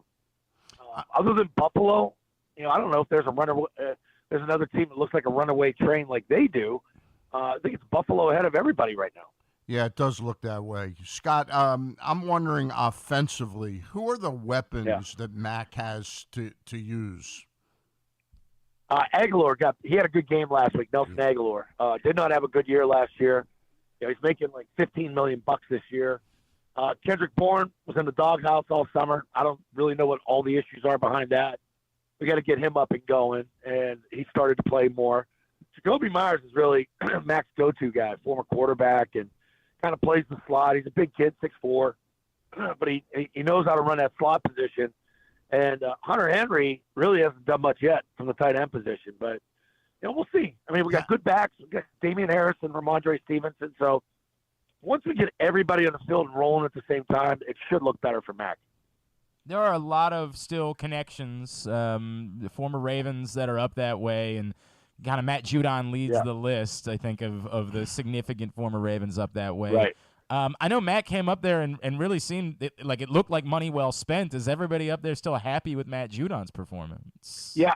I mean, he came on like gangbusters at the beginning of last year. So you look at, what he's been able to do, trying to conform to what Bill wants him to do. Bill has very role-specific type defensive players. And I think once Matt caught on to that, he really picked it up. But I think he got nicked up at the end of the year. Wasn't the same health-wise, but played through it. He's fun. He's fun to have around. He's engaging. He's got a great personality, and he was talking this week about sort of the hatred for New England. That obviously Suggs instilled down there, and all you guys. Mm-hmm. Yeah. Hey, Scott, I mean, those are some pretty good years, by the way. Like that's the thing. Those are great games, man. It doesn't maybe ring the same way this coming up, but like, dude, when we think about Patriots Ravens, like, that didn't those years did not suck, man. Like Tom Brady on one side, Ray Lewis, Ed Reed, even Joe Flacco, a couple, and the Ray Rice game, obviously in the playoffs. Like, dude, other than us thinking about one particular AFC Championship game that doesn't sit well with us, those were some pretty good years. They really were, and people ask me that all the time. What's your favorite game? Which Super Bowl? I said, I tell you what, it was that divisional game against the Ravens here. You guys were up twice, 14, and we came back to win that. Our stadium doesn't shake. Like down here in Baltimore, that stadium doesn't shake. That was the first time I ever felt the stadium really like vibrate and shake. Like the noise level was unreal. Wow. I'm trying to discern what the weather's going to be like. It looks like it's going to be in the low 70s and rain late in the afternoon. Is that what you're hearing? Yeah. I think there's a chance of rain, but it's pretty clear. Saturday's going to drop a little. We're down in the 60s now. Fall's officially here, but it should be cool and crisp. I don't think really weather as far as water and rain is going to really affect the game. By the way, cool and crisp is exactly the way. That's football weather, man. Like that's cool and crisp, man. Yeah, right. No fresh grass. I love those words, Scott. Look, I guess I'm going to say this in the nice way possible because I know what I'm asking, right? Like when I'm not saying, is there some world like where Bill Belichick's in trouble? The man's Bill Belichick. Like I know what I'm saying, right? But what is sort of the feeling up there about the direction of the team in general? And whether Mac is the answer, like, is there an anxiousness? Is there a nerve? You do this for 4 hours every day. You talk to everybody. Like, is there a nervousness about the overall direction of the Patriots? I think so, based on the offense hasn't looked great, but they had a good week last week. It's a roll of the dice what he's doing with Matt Patricia. But hey, it's Bill's team. This is Bill's decision. I think where people are critical are of the draft, some misfires. Isaiah Wynn, it was a tackle. He was drafted in the first round. Sonny Michel already traded. N'Keal Harry never worked out. Some of Bill's picks and drafts, from a depth standpoint, has not worked. And that's where people are critical of him. That's why they went out and spent $250 million in the offseason last year.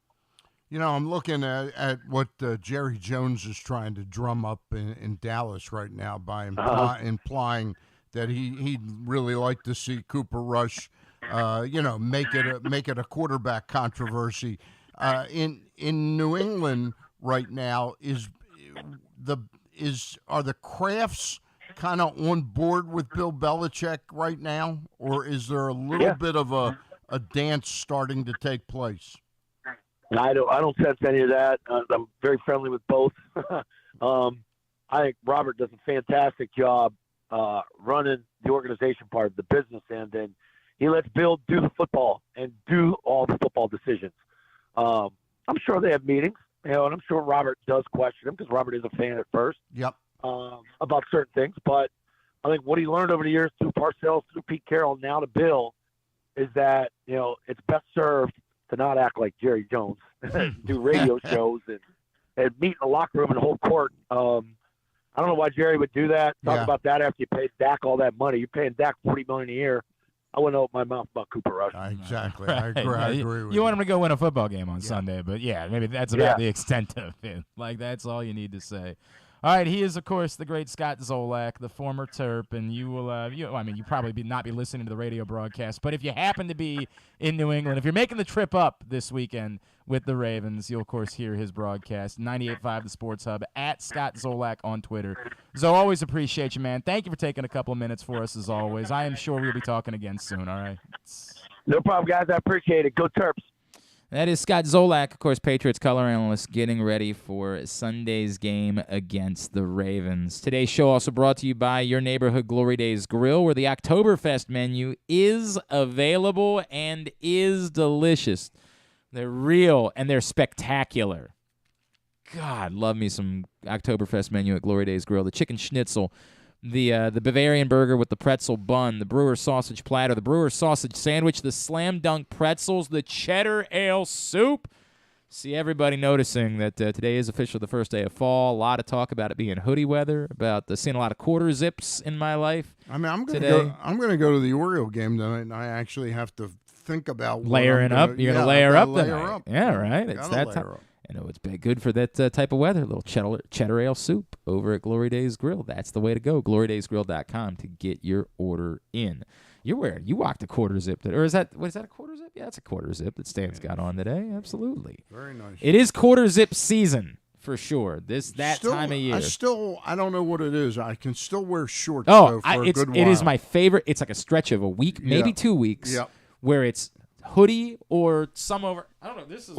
It's like flannel weather. That's like but it's like a quarter zip windbreaker type. It's flannel weather. Flannel weather is the best. But with shorts. Right. It's I don't know how to explain it. With shorts. Now, you do know if you end up being out at night right now, you're going to regret the decision to have worn shorts. There's no question about it. We are doing an event at my kid's school this evening with other parents, which I am not looking forward to. And you don't like I'm sure they're lovely people. I don't know them, but it's fine. Put yourself out. Shake a hand. Stan, I don't. Kiss a. What? Who am I kissing? I don't know if my Mrs. Clark would love that. I believe, if I remember. Now, last year it was outdoor, but I don't know if that was just because of the pandemic. Maybe this year it will be indoor inside the school, and so it won't be the same problem. But if it's outdoor again this year, I know that at some point in the night I'm going to say, I regret the decision that I made to go with shorts today, because it will that moment will hit. The good news about it is I might be able to use it as an excuse for why we need to leave. That might be the long play here, is that at some point during the evening I say, baby, I got more shorts. It's just getting cold. Do you think maybe we might think about making our exit at this point? And then I get it. I point out a few. She does that stuff all the time. And she likes to stay long. Opposite. She likes normally to go too? She's normally the type that wants to go because she wakes up at like 4 a.m. to go play with her horses. Okay. And so that's like legitimately, that's not a euphemism. Like she rides horses. That's her thing. So she likes to go to bed very early. Like she likes to be in bed by 8 o'clock if possible, 9 o'clock at the latest. So typically when we go to a social gathering where we want to be, it's very frustrating because she kind of. You'll start seeing her do I'm like, stop it. I'm having fun. Stop. But this one, because I don't want to be there, she will definitely have no interest in leaving. Right. She's going to be soaking it in. Gotcha. And I'm going to be the one that's going to have to pull man, it's getting a little chilly. I didn't wear pants today. It was a real mistake. I'm going to have to start playing that card. Gotcha. MC Ernest, did you prepare Young Yutes for today? I have a couple topics we could talk about. Well, did you prepare the segment, or did you just loosely find topics? You want to wait one more week for this so we can define it a little bit better? Sure. Okay. I mean, I have some things we could talk about. Do you have three? Let's see. So Young Yutes, Stan, is a segment we've done for a long time with various interns where we just have them tell us what the young people are talking about. Because I'm officially moving into older. Right, I'm 39. I don't know everything that the young 39. Stop. I know I'm not. I know you're a few years ahead of me, but I'm out of it on a lot of things, and so I want to know what young people care about, what young people are concerned about, and so we have our resident young people inform us what it is that young people are into. Young Yutes is brought to you this week by your local Toyota dealer and buyatoyota.com. Make the most out of every day in a Toyota RAV4, available in hybrid or gas-only models. A RAV4 can get you where you want to go in style. Check out buyatoyota.com for deals on new RAV4s from your local Toyota dealer today. All right, Micah, what are the young people interested in? Well, I think this week especially, there's one topic that's just dominating every social media. There's memes of it all over Instagram, TikTok, Twitter. It's on every social media possible, and it has to do with someone who's not so young, dating someone young while in a marriage.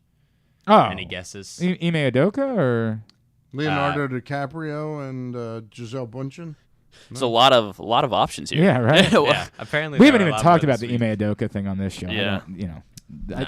Whatever. What do you think? I don't know it. I mean, the Nia Long part is the part that really makes this very difficult. Like, dude, what are you doing? Like, what in the world? Anyway.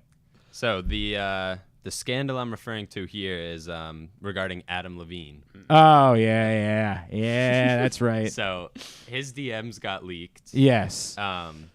Having an alleged long affair with a model named Sumner. Micah, you got to get right up on that mic. Buddy. All right. Yeah. So he had an alleged long affair about a year with a model named Sumner. And all the DMs just got leaked. And they make him look like he's a 16-year-old boy. His terrible, cringy flirting, as well as asking her if it would be okay if he named his next son with his wife after her. So, Stan, this story is... I did not see that part. ...is compelling. Yeah, so I have... Adam Levine... Does this have anything to do with QAnon? No. Adam Levine, the singer from Maroon 5. Right. Good-looking man. I know who he is. Married, I know him from The Voice. Right. Married to a Victoria's Secret model. Right. She's lovely. Right. Has apparently not just this Instagram model named Sumner, apparently a number of others. Right. Has been carrying on either affairs full on or at least sexting via Instagram like he was 12. I mean, saying... might have to see the booty. Yeah, like that's the type of messages that he's sending to these women. I have the DMs pulled up, such as, haha, how are you such an hourglass? My God, with an hourglass emoji. Right. He alleges... Has he been stealing? He's been reading all of my sexting material. Right. He alleges that he's never followed through. Right. He says... He's like joking. This is just... I shouldn't have done it, but I never had an actual... She says they carried out a long-term affair. Sumner. Yes, Sumner. Not Summer, Sumner. Sumner. And the part that's legitimate is he legitimately messaged her about naming... because his wife is pregnant. Yeah, so word for word, he DM'd her on Instagram. Okay, serious question. I'm having another baby, and if it's a boy, I really want to name it Sumner. You okay with that? That Dead is serious. But what... And it comes off like he just really wanted an excuse to restart the conversation. Like I don't think I refuse to believe he was actually going to try to name this child Sumner. I think he wanted a reason to reach out to this girl and start the conversation back up, and this was just his dumb idea of a conversation starter. All of it is insane. Like clearly, this dude is a man-child. Like he's got problems. I don't really have like a... I can't break this down like it was a sporting event. Dude, get a hold of yourself. Like, just get a hold of yourself is all I can come away saying. All right, what else do the Young Yutes care about? We've got some other stuff. I thought this one sort of related to Young Yutes, and as a basketball fan and basketball being huge among, like, circles of young people, I don't know, you probably saw it, but the NBA has discussed changing the age for the draft from 19 back to 18, which hasn't happened since 2005. I didn't see that. And it's got a lot of... So they're discussing doing it as early as 2024, which has a lot of implications for the theories of LeBron and his son, Bronny. Both sons, actually, because it wouldn't affect Bronny because he graduates 2023, so he would still have to go to school if the rules in effect 2024. But Bryce, the younger son, who's been really taking off this year in basketball, is supposed to graduate 2025, meaning 2025, he could go directly to the NBA. And if LeBron's career lasts that long, there could be a Bronny, Bryce, and LeBron all on the lineup. same team scenario. Yeah, I find that hard to believe that they would figure out a way definitely a to long like, shot. get both of them on the same team, but that is interesting. Look, man, I've always been a little bit weird about this, and I'm weird about it with the NFL, which is if somebody's of legal age to work, like I've never understood. I get why it benefits, specifically in the NFL. Your body is just not ready, and you're trying to prevent the teams, like, protect themselves from themselves. Don't just draft someone because you fall in love with how fast they are. They're not ready to play it. They're not physically ready. They're going up against men. They're not physically ready to do it. The NBA, I admit it's probably a little bit different because it's not as physical a sport. That, like, if there's an 18-year-old that can shoot threes, that's not ready maybe to go in. LeBron James wasn't ready to be LeBron James, and he's the most unbelievable physical specimen we've ever seen. But I've kind of never really understood. It almost felt like an honor among thieves things with college basketball. We're like, hey, dude, we'll help you out. We'll make sure all the players are there for a year. And then when a lot of the players started going to the G League anyway and weren't going to college, the point kind of became like, well, if it's not really helping college basketball anyway, then what are we doing here? Yeah. Like, why not just have them go ahead and play in the NBA? Yeah, now they're discussing what effect it'll have on that G League Ignite system to the NBA. Because of nobody watches that. Who cares? Who cares what happens to that? No one's ever sat down to watch the G League Ignite. Yeah, that's more of a highlights. Yes, highlights correct. Page you might see it on Twitter. Center. Exactly right. You got a third one? We'll leave it at that. We'll call it for there. I'll give you some tips, some pointers afterwards. Perfect. That was our first foray into Young Yutes. Introductory segment. Into Young MC Yutes. Ernest. We'll be doing that on Fridays throughout the year. We come back in, we'll get a tidbit and tubular, and then after that, we will have for you segment number 3 of the Tyus Bowser Show. Stan the Fan is here. It's a Friday edition of Glenn Clark Radio. Experience the best in Kamado Grilling, a complete outdoor cooking appliance. The Ginsu Kamado Grill allows anyone to sear, grill, bake, and smoke all types of food. Designed for efficiency and function, the Ginsu Kamado Grill upholds the enduring legacy of the iconic Ginsu brand. The Ginsu Kamado Grill is perfect to cook all year round, is great for parties, and ideal for tailgating with your friends. Reserve your Ginsu Kamado Grill today at ginsugrills.com and get $100 off on your pre-order when you use the promo code TAILGATE. That's ginsugrills.com. Reserve yours today. Stan the Fan here, welcoming back one of my favorite sponsors, the Costas Inn. And everybody around Baltimore knows the Costas Inn is a great place to go and grab crabs, steaks, salads, soups, whatever's on your mind to eat in person. But did you know that the Costas Inn has upped their game? They are now one of the premier takeout places in Baltimore. Give them a call now to order your food, 410-477-1975. That's the Costas Inn over 4100 North Point Boulevard. Make the most out of every day in your Toyota RAV4. Available in hybrid or gas-only models. A RAV4 can get you where you want to go in style. Check out buyatoyota.com for deals on new RAV4s from your local Toyota dealer today.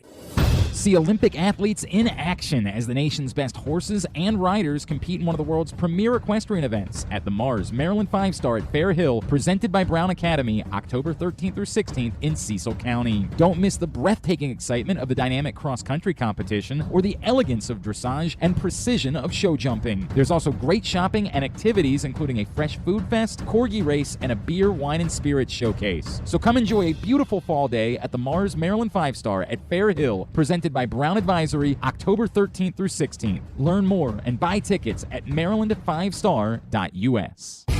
The latest edition of PressBox is available now. On the cover, Bo Smolka profiles Ravens tight end Mark Andrews' path to NFL stardom, from his late decision to play the sport full-time through having to overcome type 1 diabetes and more. Also, inside, we introduce you to football players at Maryland, Navy, Towson, and Morgan State. And we give you everything you need to know for betting football this season. PressBox is available for free at over 500 area locations, including 60 Royal Farm stores. And you can always find the entire edition, as well as the best daily coverage of demos, Ravens, and Terps at PressBoxOnline.com. The Baltimore County Police Department is hiring. Entry-level officers start at close to $59,000 a year with a $10,000 bonus. Some restrictions apply. Plus a great retirement plan, medical, dental, and vision insurance, advancement to specialized units, tuition reimbursement, 15 sick days earned per calendar year, and even further incentives for military members and veterans. If you have a passion for service and want a career for life, visit joinbaltimorecountypd.com or call 410-887-5542. You must be a United States citizen, possess a valid driver's license, and have a high school diploma or GED equivalent. The Baltimore County Police Department is an equal opportunity employer. If you can't listen or watch live, you can subscribe to the show via Spotify, Amazon, or Apple Podcasts. Leave a 5-star review while you're there. Or, if lying isn't your thing, we'll take a 3.5-star review too. All right, winding down for a Friday edition of the program. We got one more break to take, and then after that we will hear from Tyus Bowser and Marlon Humphrey. Let's get a tidbit. Tidbit of the day is brought to you today by the FanDuel Sportsbook at Live Casino and Hotel Maryland, which is, of course, the best place to watch and bet all of the football action this weekend. And they're giving away free bet play. You make a $25 parlay bet on a parlay with odds of plus 500 or more. Right. And then you will get $5 in free bet play that you can come back next week and use on any single game parlay at plus 500 odds or more. So it's just a chance to take a swing for the fences is really what it is. So a cool opportunity for you when you try to win some money this weekend to kind of have a backup plan to your backup plan to back up your backup plan in the FanDuel Sportsbook at Live Casino and Hotel Maryland. Griffin, what you got? All right, so for tidbit, Orioles threw another shutout last night. That was their 14th of 2022, which is the most that they've had in 30 years. 16 shutouts in 1992 was the last time the Orioles had more than 14 shutouts in a season. So my tidbit is going to be, first off, I want to see if you can name the 14 stars. So there's only been 5 starting pitchers they've used that have started a shutout. So I want to know if you can name the 5 that started this year and that went on to be shutouts. So name the 5 starters of the Orioles of 2022, and then they had 6 different starters that were part of the 16 shutouts in 1992. So this year, Dean Kramer? Yes. How many times do you think Dean Kramer started a shutout? Just 2 times. 4. Okay. 4 times, Yeah, Kramer. We're not going to be able to do all that. Okay, fine. Obviously, Bradish. Yep, Bradish 3 times. That was the 3rd one. Obviously, Lyle. Yeah. Lyles 3 times started a shutout for the Orioles. I don't... Wells? Yes, Tyler Wells did it twice. And Watkins probably did. Not Watkins. Not Watkins. It was a starter, though. It was a starter, yes. Wasn't John Means. Austin Voth. Nope, not Austin Voth either. Or John Means. And they were both in April, though. So they're both in April. Who started in April? Jesus. Yeah, who's not with us well, he's still in the organization. Bruce Zimmerman. Bruce Zimmerman, yes. He was not the winning pitcher, though, in either of those, but Well, he how did about that? start it. And then there were 6 guys. In 92. Yes. Messina. Yes, Messina 6 times started a shutout. Sutcliffe 4 times. McDonald twice. Erickson? Not Erickson. Malachy? Not Malachy. 92. Yeah, I'm trying to think of the years. Mark Williamson? Not Mark Williamson. Ponzone? Not Ponzone. A little ahead of Ponzone. 92. Flanagan? Not Was Flanagan. He was in the bullpen by then. Yeah, I think so. 92. Rodrigo Lopez. Not Rodrigo Lopez. Got these years all full. All right. Was Jose Mesa still in the rotation at that point, or No. he had moved to the bullpen already? No. He was probably already in Cleveland by then, or Toronto. All right, we might not. You might have to. Arthur Rhodes. Arthur Rhodes was in the starting rotation. pitcher? Wow. Yes. Yeah, I mean, he did. And then, so he started twice Okay. and led to a shutout. Then Craig Lefferts. Okay. Wow. And Yeah. Alan Mills also started one like, shutout. I just associate Arthur Rhodes and Alan Mills are like 2 names that I just so associate as being relievers. And Lefferts too. Yeah, 100%. Lefferts absolutely a reliever as well. They must have. Well, Rhodes they were trying to make a starter out of, but Lefferts must have been like a sort of A a spot bullpen starter. day. Yeah. Yeah. Don't remember it at all. Don't remember it at all. Yeah. All right, very good. Tubular is brought to you by the all-new Ginsu Kamado Grill. Again, ginsugrills.com to pre-order yours. Use the code TAILGATE, and you can get $100 off your Ginsu Kamado Grill. And stop by every Ravens home game this season and check out the Ginsu Kamado Grill in action at Hammerjacks, where they're hosting the Mother's Tailgate Party. And there's a PressBox Ginsu Grills tent, lovely Griffin modeling everything, handing you your delicious sausage that Chef Carberry is cooking up. Chef Carberry sausage coming from my hand to your mouth. Correct. Wait, what? All right, Yeah. we'll go with it. We'll just go with it. But yes, ginsugrills.com for you to pre-order your Ginsu Kamado Grill. This weekend, Orioles, who knows? They got 3 more against the Astros. Chance for them to try to make one more statement. Tonight, 7 o'clock, Jose Urquidy, Dean Kramer.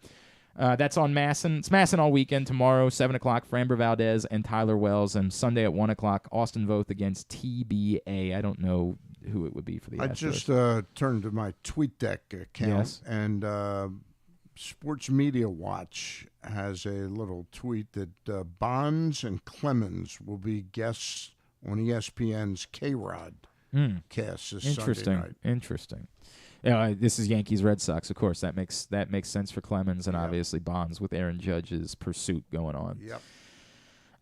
Tomorrow, college football, Fox, Maryland, Michigan at noon. Navy, East Carolina at 6 on ESPN+. Towson hosts New Hampshire at 4 on Flow Sports. Not a lot of big games tomorrow. CBS for Florida, Tennessee at 3:30. Clemson, Wake Forest at noon on ABC. Probably the two biggest games of the weekend as far as college football is concerned.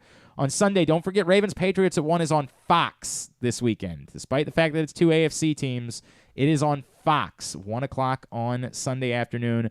A lot of frustration from people like out in Western Maryland and closer to D.C. because Washington, Philadelphia is also on Fox. So a lot of areas that are more battleground, like, may or may not be getting the Ravens this weekend on TV, which is frustrating. Yeah, it's very frustrating. I've heard from the great number of Ravens fans about their frustration about that this week. Packers-Buccaneers is the local game on Fox. After that at 4:25, and then CBS at 4 o'clock has Jaguars-Chargers. 49ers-Broncos at 8:20 for Sunday Night Football on NBC. Also worth pointing out, the President's Cup continues on Golf Channel today and then NBC the rest of the weekend. And then Roger Federer's final match will be this afternoon. He is playing doubles with Rafael Nadal in the Laver Cup. It is his final pro match, 2 o'clock. I think it's actually the second match of the window, so it'll be a little bit later in the afternoon on Tennis Channel. That'll be the last one no matter what, like if they win or... This is a team event, the Laver Cup, so he's just decided he's playing one match as part of Roger Federer. This is his final match with playing doubles with Rafael Nadal. I think it's Jack Sock and somebody. I don't remember who the partner is, but final. Any chance he loses?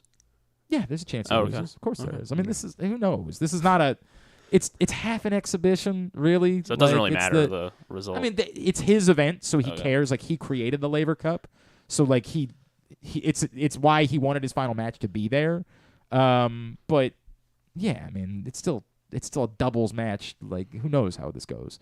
But, yes, this final match, Tennis Channel, late this afternoon. When did he decide that he was retiring? Because all I had heard, like, 6 months ago was he's playing. Well, he only announced it, like, 2 weeks ago. Okay. Yeah. I mean, but it was after the U.S. Open ended. He never really tried to come back one more time. No, he kind of physically just said, it's not happening. Yeah.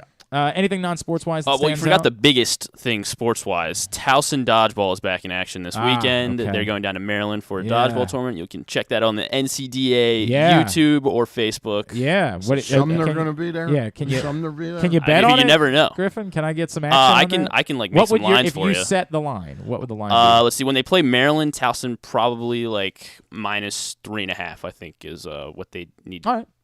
They should probably win 4-0 or 5-1 against Maryland. I'm trying to think who else will be there. Penn State, they'll probably be all right, we got it. Yeah, I got to wrap up. So now sports. Now that I know you're a big John Hamm fan, he's going to be on Jimmy Fallon tonight. Did you know that they made another Fletch movie, Stan? Are you familiar with this? Fletch. The old Chevy Chase series? They brought John Hamm. Right.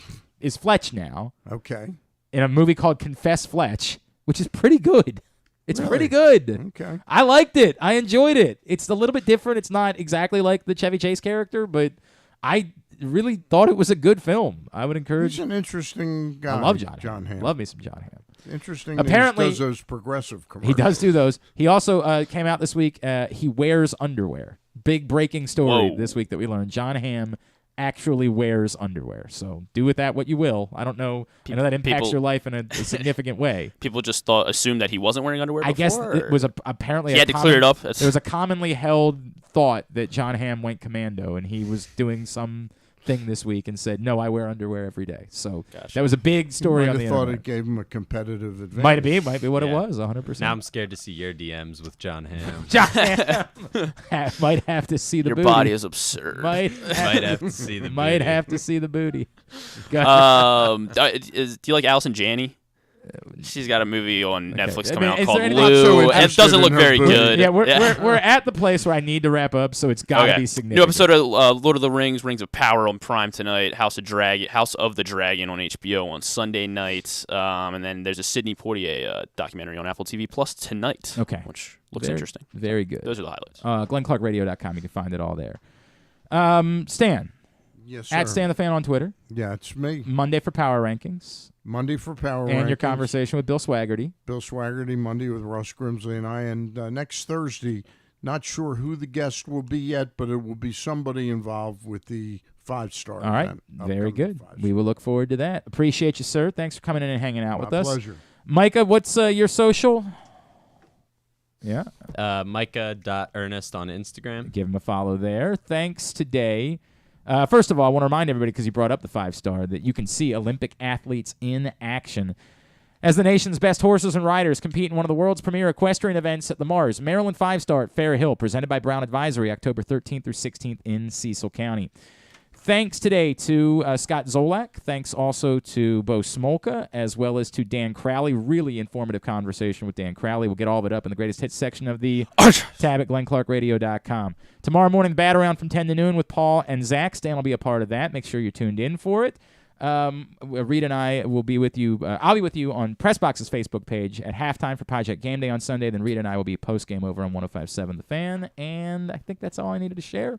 Have a great weekend. Go Birds, go Ravens, go all the local college football teams. Duke sucks, Ohio State sucks too. Follow us on Twitter, Instagram, and TikTok at Glenn Clark Radio. Thanks to Griffin. Follow him at Griffin_Bass. We have one more break to take. When we come back in, it'll just be straight into the Tyus Bowser Show, segment number 3, with special guest Marlong Humphrey here on GCR.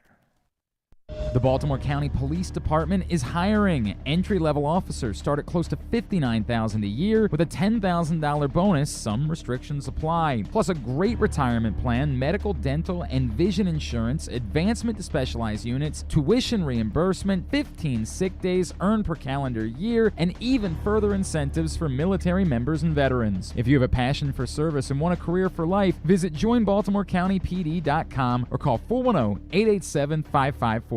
You must be a United States citizen, possess a valid driver's license, and have a high school diploma or GED equivalent. The Baltimore County Police Department is an equal opportunity employer. Come experience Maryland's #1 sportsbook this NFL season at the FanDuel Sportsbook at Live Casino and Hotel, the ultimate place for any sports enthusiast. Take advantage of our 24/7 kiosks, massive video screens, and watch all the action from the best seat in the house. With more money paid out than anyone around, make every moment more at the new FanDuel Sportsbook at Live Casino and Hotel in Hanover, Maryland. Please play responsibly. Gambling problem? Please call 1-800-GAMBLER or visit mdgamblinghelp.org. That first sip. That first bite. Start your day off right with a delicious breakfast at Royal Farms. Choose from a fantastic selection of fresh Royal Farms breakfast sandwiches and top it off with a rich hot cup of the freshest coffee in the world. At Royal Farms, breakfast is available day and night. It's the freshest breakfast in the world. Real fresh, real fast. Royal Farms. Glory Days Grill's Oktoberfest menu is now running. It's one of their most popular seasonal menus all year. It features the chicken schnitzel, the Oktoberfest brewer's platter, the brewer's sausage sandwich, the Bavarian burger with a pretzel bun, the cheddar ale soup, the slam dunk pretzels, and the apple cobbler. All of these meals pair well with Oktoberfest beers and Angry Orchard on draft. Dine in or order online at glorydaysgrill.com and pick up your favorites to take home. Glory Days Grill, great food, good sports. The Maryland Lottery presents Ravens' Greatest Plays.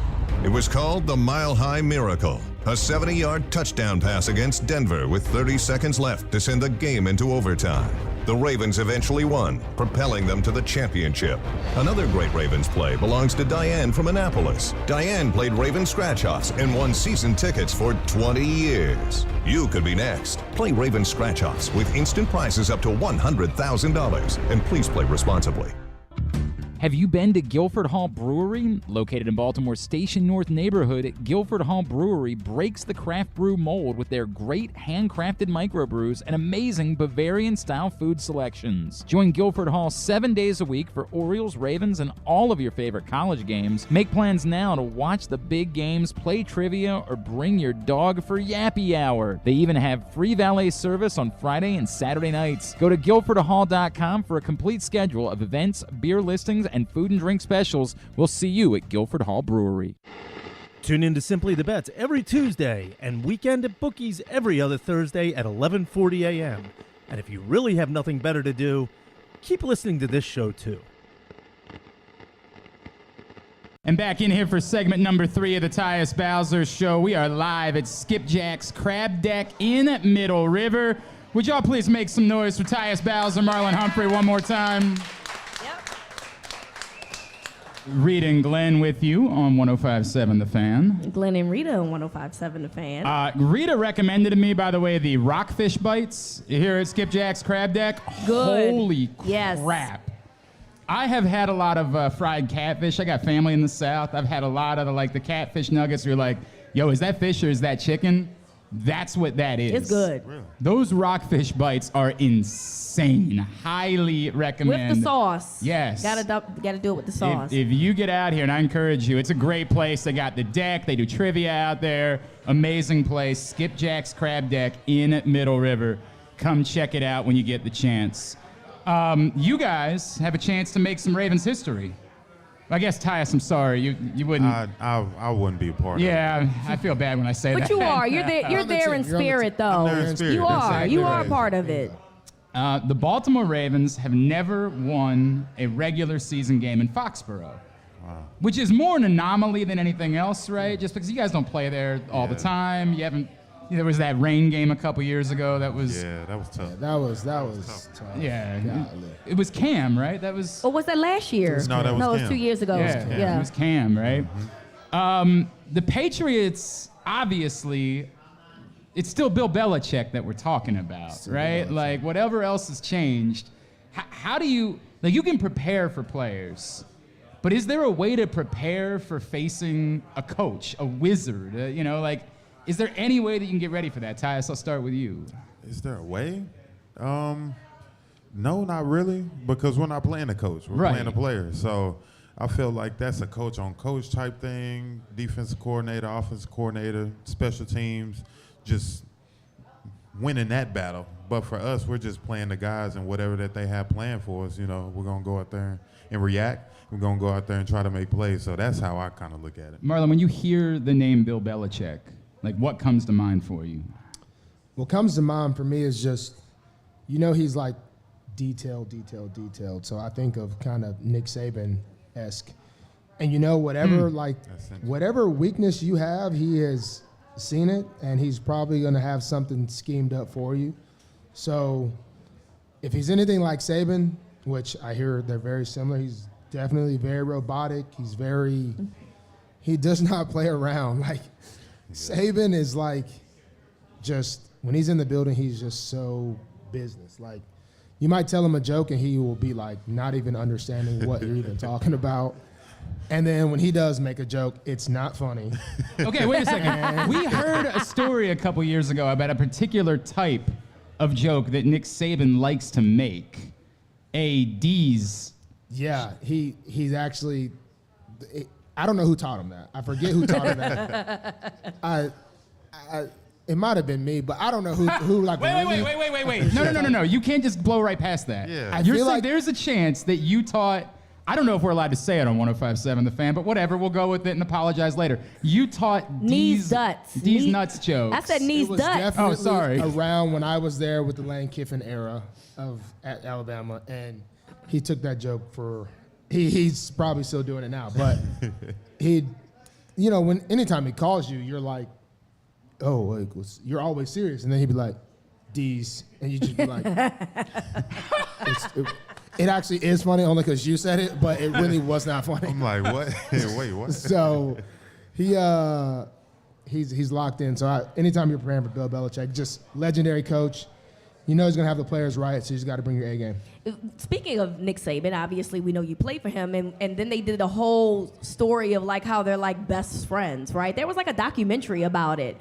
I don't remember what it was called, but they're super close. I didn't watch it though. I didn't watch it either. I saw it. Do you? This sounds like two people that didn't do the homework that are trying to do the report. No, now. I'm just prefacing the fact that they are very close, right? Yep. Do you get to call Nick Saban and say, "Hey, I'm playing Bill Belichick. Can you give me some pointers?" And will he give it to you? Saban, Saban had his favorite children. Okay. Are you a Saban favorite? I was not one of those. Hey. I was not one of those. You know, he only had his favorites there was not many. I think he even got quoted one time. He's like, "There's been 5 players I've really liked." I don't think he really meant to say that to the media, but he said that. Minkah Fitzpatrick was one of those guys. So I was the exact opposite of Minkah when I was at Bama. When it came to preparation and caring and all this, Minkah met with Saban personally and studied. I was out hanging out, partying a little bit.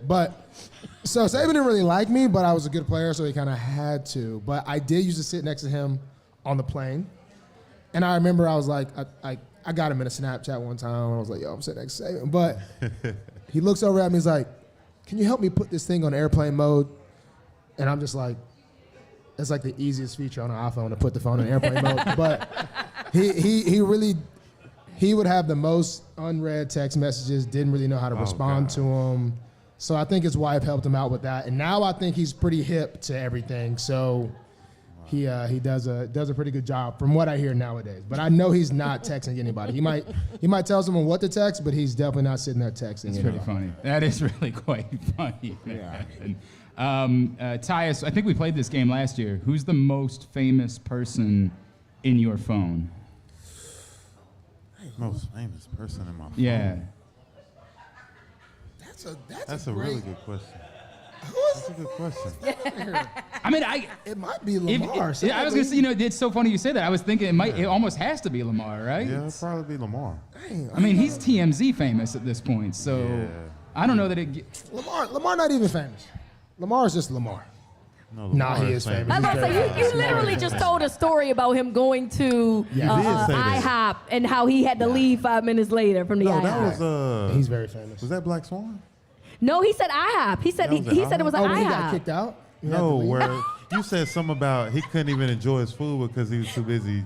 Oh yeah, he's just such a nice guy. I mean, he wanted to. He's just so humble. It's kind of crazy, but one person wouldn't stop, and then he just was like, "Why don't everybody just line up?" Basically, and he just. Oh wow. I'm like, well, your food getting cold, but I'm gonna eat mine. But but the famous person, that's I mean, it can't be Nick Saban. Like, he has multiple championships. Nick Saban. I never got the Nick Saban phone. Nick Saban is like this. You answer the phone. Hey, Nick wants to talk to you. I'm like, he's like the president. Oh, Nick, he don't play. The thing is, he does not waste any time. So even a couple rings waiting is wasted time to him. Wow. That's how it's just that's why I say like a robot. Like, he's just so locked in. It's actually just crazy. So if Belichick's like that, I can see why he's had a lot of success. And so going into this week, that's what I was thinking about. We got to be locked in for sure. You know anybody else who's like that? Do you have anybody else in your life? Tyus, you know anybody that if you call, you couldn't call them, they'd have to call you. And it's the president bit. It's the hold please for. No, not that I know of. I know for me personally, I don't really talk on the phone too much. Fair. Like for me, it's all right. What do you need? That's a generational thing too, right? Like, why are you calling me? Just send me a text. Yeah, right. That's literally me. I'm like, you could literally just text me this. Right. But why are you calling me about this? And then I'm like, all right, bye. Marlon, anybody else that you know that's like that? No, nobody is. I mean, it's kind of like nobody's that necessarily famous. It's just you don't want to deal with calling somebody. I get it. But yeah, I don't have any. No, nobody is that. Nobody that I know is at that. It's actually how Rita is with me. She has somebody else call and say, hold for time. Rita. That's big time. Oh, wow. That's big time. I like it. She really You're like an that. important lady. Yeah, you ain't got time to be calling. Believe Glenn if you like. I call Glenn all the time. Like, I'm a person that I don't like to text. No, so not at all. I call Glenn on the phone. Yeah, right. And like she's bothering me. I'm like, Rita, it's fine. It's okay. Like, you're allowed to call. I'm trying to do better though. I'm trying to do better with calling people calling me, and being able to hold conversations and things like that. But I mean, I'll be having my days. You hold conversations with everyone that comes out every two. This is different though. Because it's face to face. Is that? Yeah. Okay. I feel like I do so much more when I'm around people than I am talking on the phone, especially if we in the same area. Like, you can come and see me, I can come and see you, and then we can talk and hang out. But for you to just call me, I'm like, you can just meet me somewhere. That's just me. That's just me. I don't know. That's just me. Hey, we have a regular listener and attendee of the show who's not here tonight because his family's on vacation, but we've met him a bunch of times. Little Jameson, who we saw at Guilford a couple weeks ago. And our friend Young Jameson is battling CMT, which is a degenerative nerve disease that's fairly common, but his subtype, CMT4J, is extremely rare. And the first ever Baltimore Walk for CMT event, a walk, is happening in October. And we're going to ask you to try to donate to Team Jameson. We want to lift him up, the Tyus Bowser Show, because he's been the coolest little supporter of what we've been doing for over a year now. If you would reach out to his mother, Amber, it's at aireland1025@hotmail.com, or you can search just Baltimore Walk, the number 4, CMT, and then once you're on the page for the event, click Donate, register, then click Donate Now, and search for Team Jameson. I know that sounds complicated, but I am an idiot, and I figured it out today. So I promise you can do the same thing. We want to lift up little Jameson, who is such a cool kid. Before we wrap this up, Tyus, do you? Wait. Are you still looking for the famous people in your phone? Oh my God! No, guys, I am. He's over here scrolling through his phone right now. I'm disappointed that the most famous person I know is Lamar Jackson. You're disappointed by that? I'm just like. I'm like, you there's no way. Thought maybe you go through and you realize you had Drake's number or something? Yeah, I don't know. I'm just like, there's got to be somebody that is more famous than Lamar Jackson. Especially if you did it is celebrity Lamar basketball Jackson, and stuff. You've been around some crazy celebs and never connected with them. But I never like. He was on the court with Justin Bieber. Quavo is Quavo. Wait, Justin Bieber? Is Quavo more famous than Lamar? Yeah. Quavo's more famous. I think so. Yeah. Quavo's very famous. Okay. So. Wait, do I have his actual number there? Or is that just... well.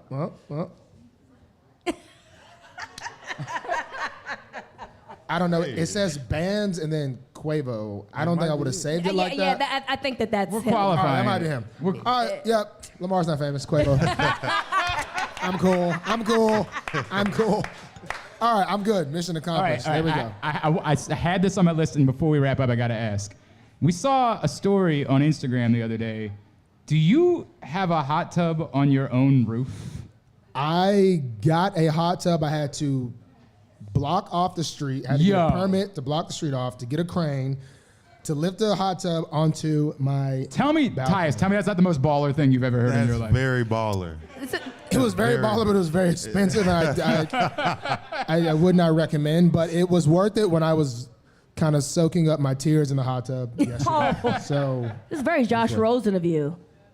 Oh, right. Do you remember the story? In his dorm. When he was in UCLA, he put a hot tub in his dorm. Okay, that's a little baller. That's a little baller. Yeah. It's the most insanely baller thing I've ever seen in my life. Right before he got drafted, he put a hot tub. There's pictures on the internet, too, of him in it's it. even better. There was a girl who came to a game with a sign that said, like, "Hi, Josh," or something like that. The next day, you saw a picture of her sitting in the tub. In his hot tub. Oh, my God. Wow. Yeah. Yo. That's tough. Yo. Yeah, That's right? tough. That's big ball. That's very Josh Rosen of you, except for this is like NFL grade level Josh Rosen of you. And it's like outside, like more reasonable. He had it inside. That was cool, but kind of wild. Right. I have so many questions about how he did that. I hope it's How are you even able to close off the entire street?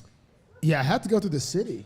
You literally went to the city to... Yeah, they legit had to close off the street. And I actually wasn't there. If I would have been there, I would have been on IG Live probably. Like, just shut the street down. Don't mind me. So y'all are lucky I wasn't there. I forget where I was at, but whoever did it, they sent me a message about it. But Yeah, I had to shut down the street. I'm trying to figure out, like, okay, you go up to the city council and it's like, yeah, I'm trying to put a hot tub on my roof. And I need to. It's really important. Please approve. I just want to know. They helped me out a little, but luckily it was like a little side street.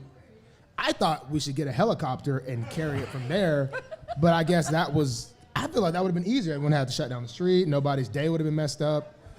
But yeah, I had to go to the city, get a crane, and yeah. Now I really want to know if there's somebody who had to sit in traffic that day that now is figuring Tyus, out. you have to go over there and let us know what the hot tub is like, Yeah, the man, just setup, let and me then know you when, go on IG Live. Yeah. You pull a Marlon. Yeah. You Hot tub go on situation's IG cool. Live. Put the hot tub on, with him in the hot tub, and just be like, this is the foolishness that shut down the city one day. Yeah, I'm going to have to do that. I'm going to have to do that because that's crazy. I didn't know. Oh, man. All right, make some noise one more time for Marlon Humphrey. Marlon, is there anything we can plug for you, man? Anything you're doing that we can get a plug in for?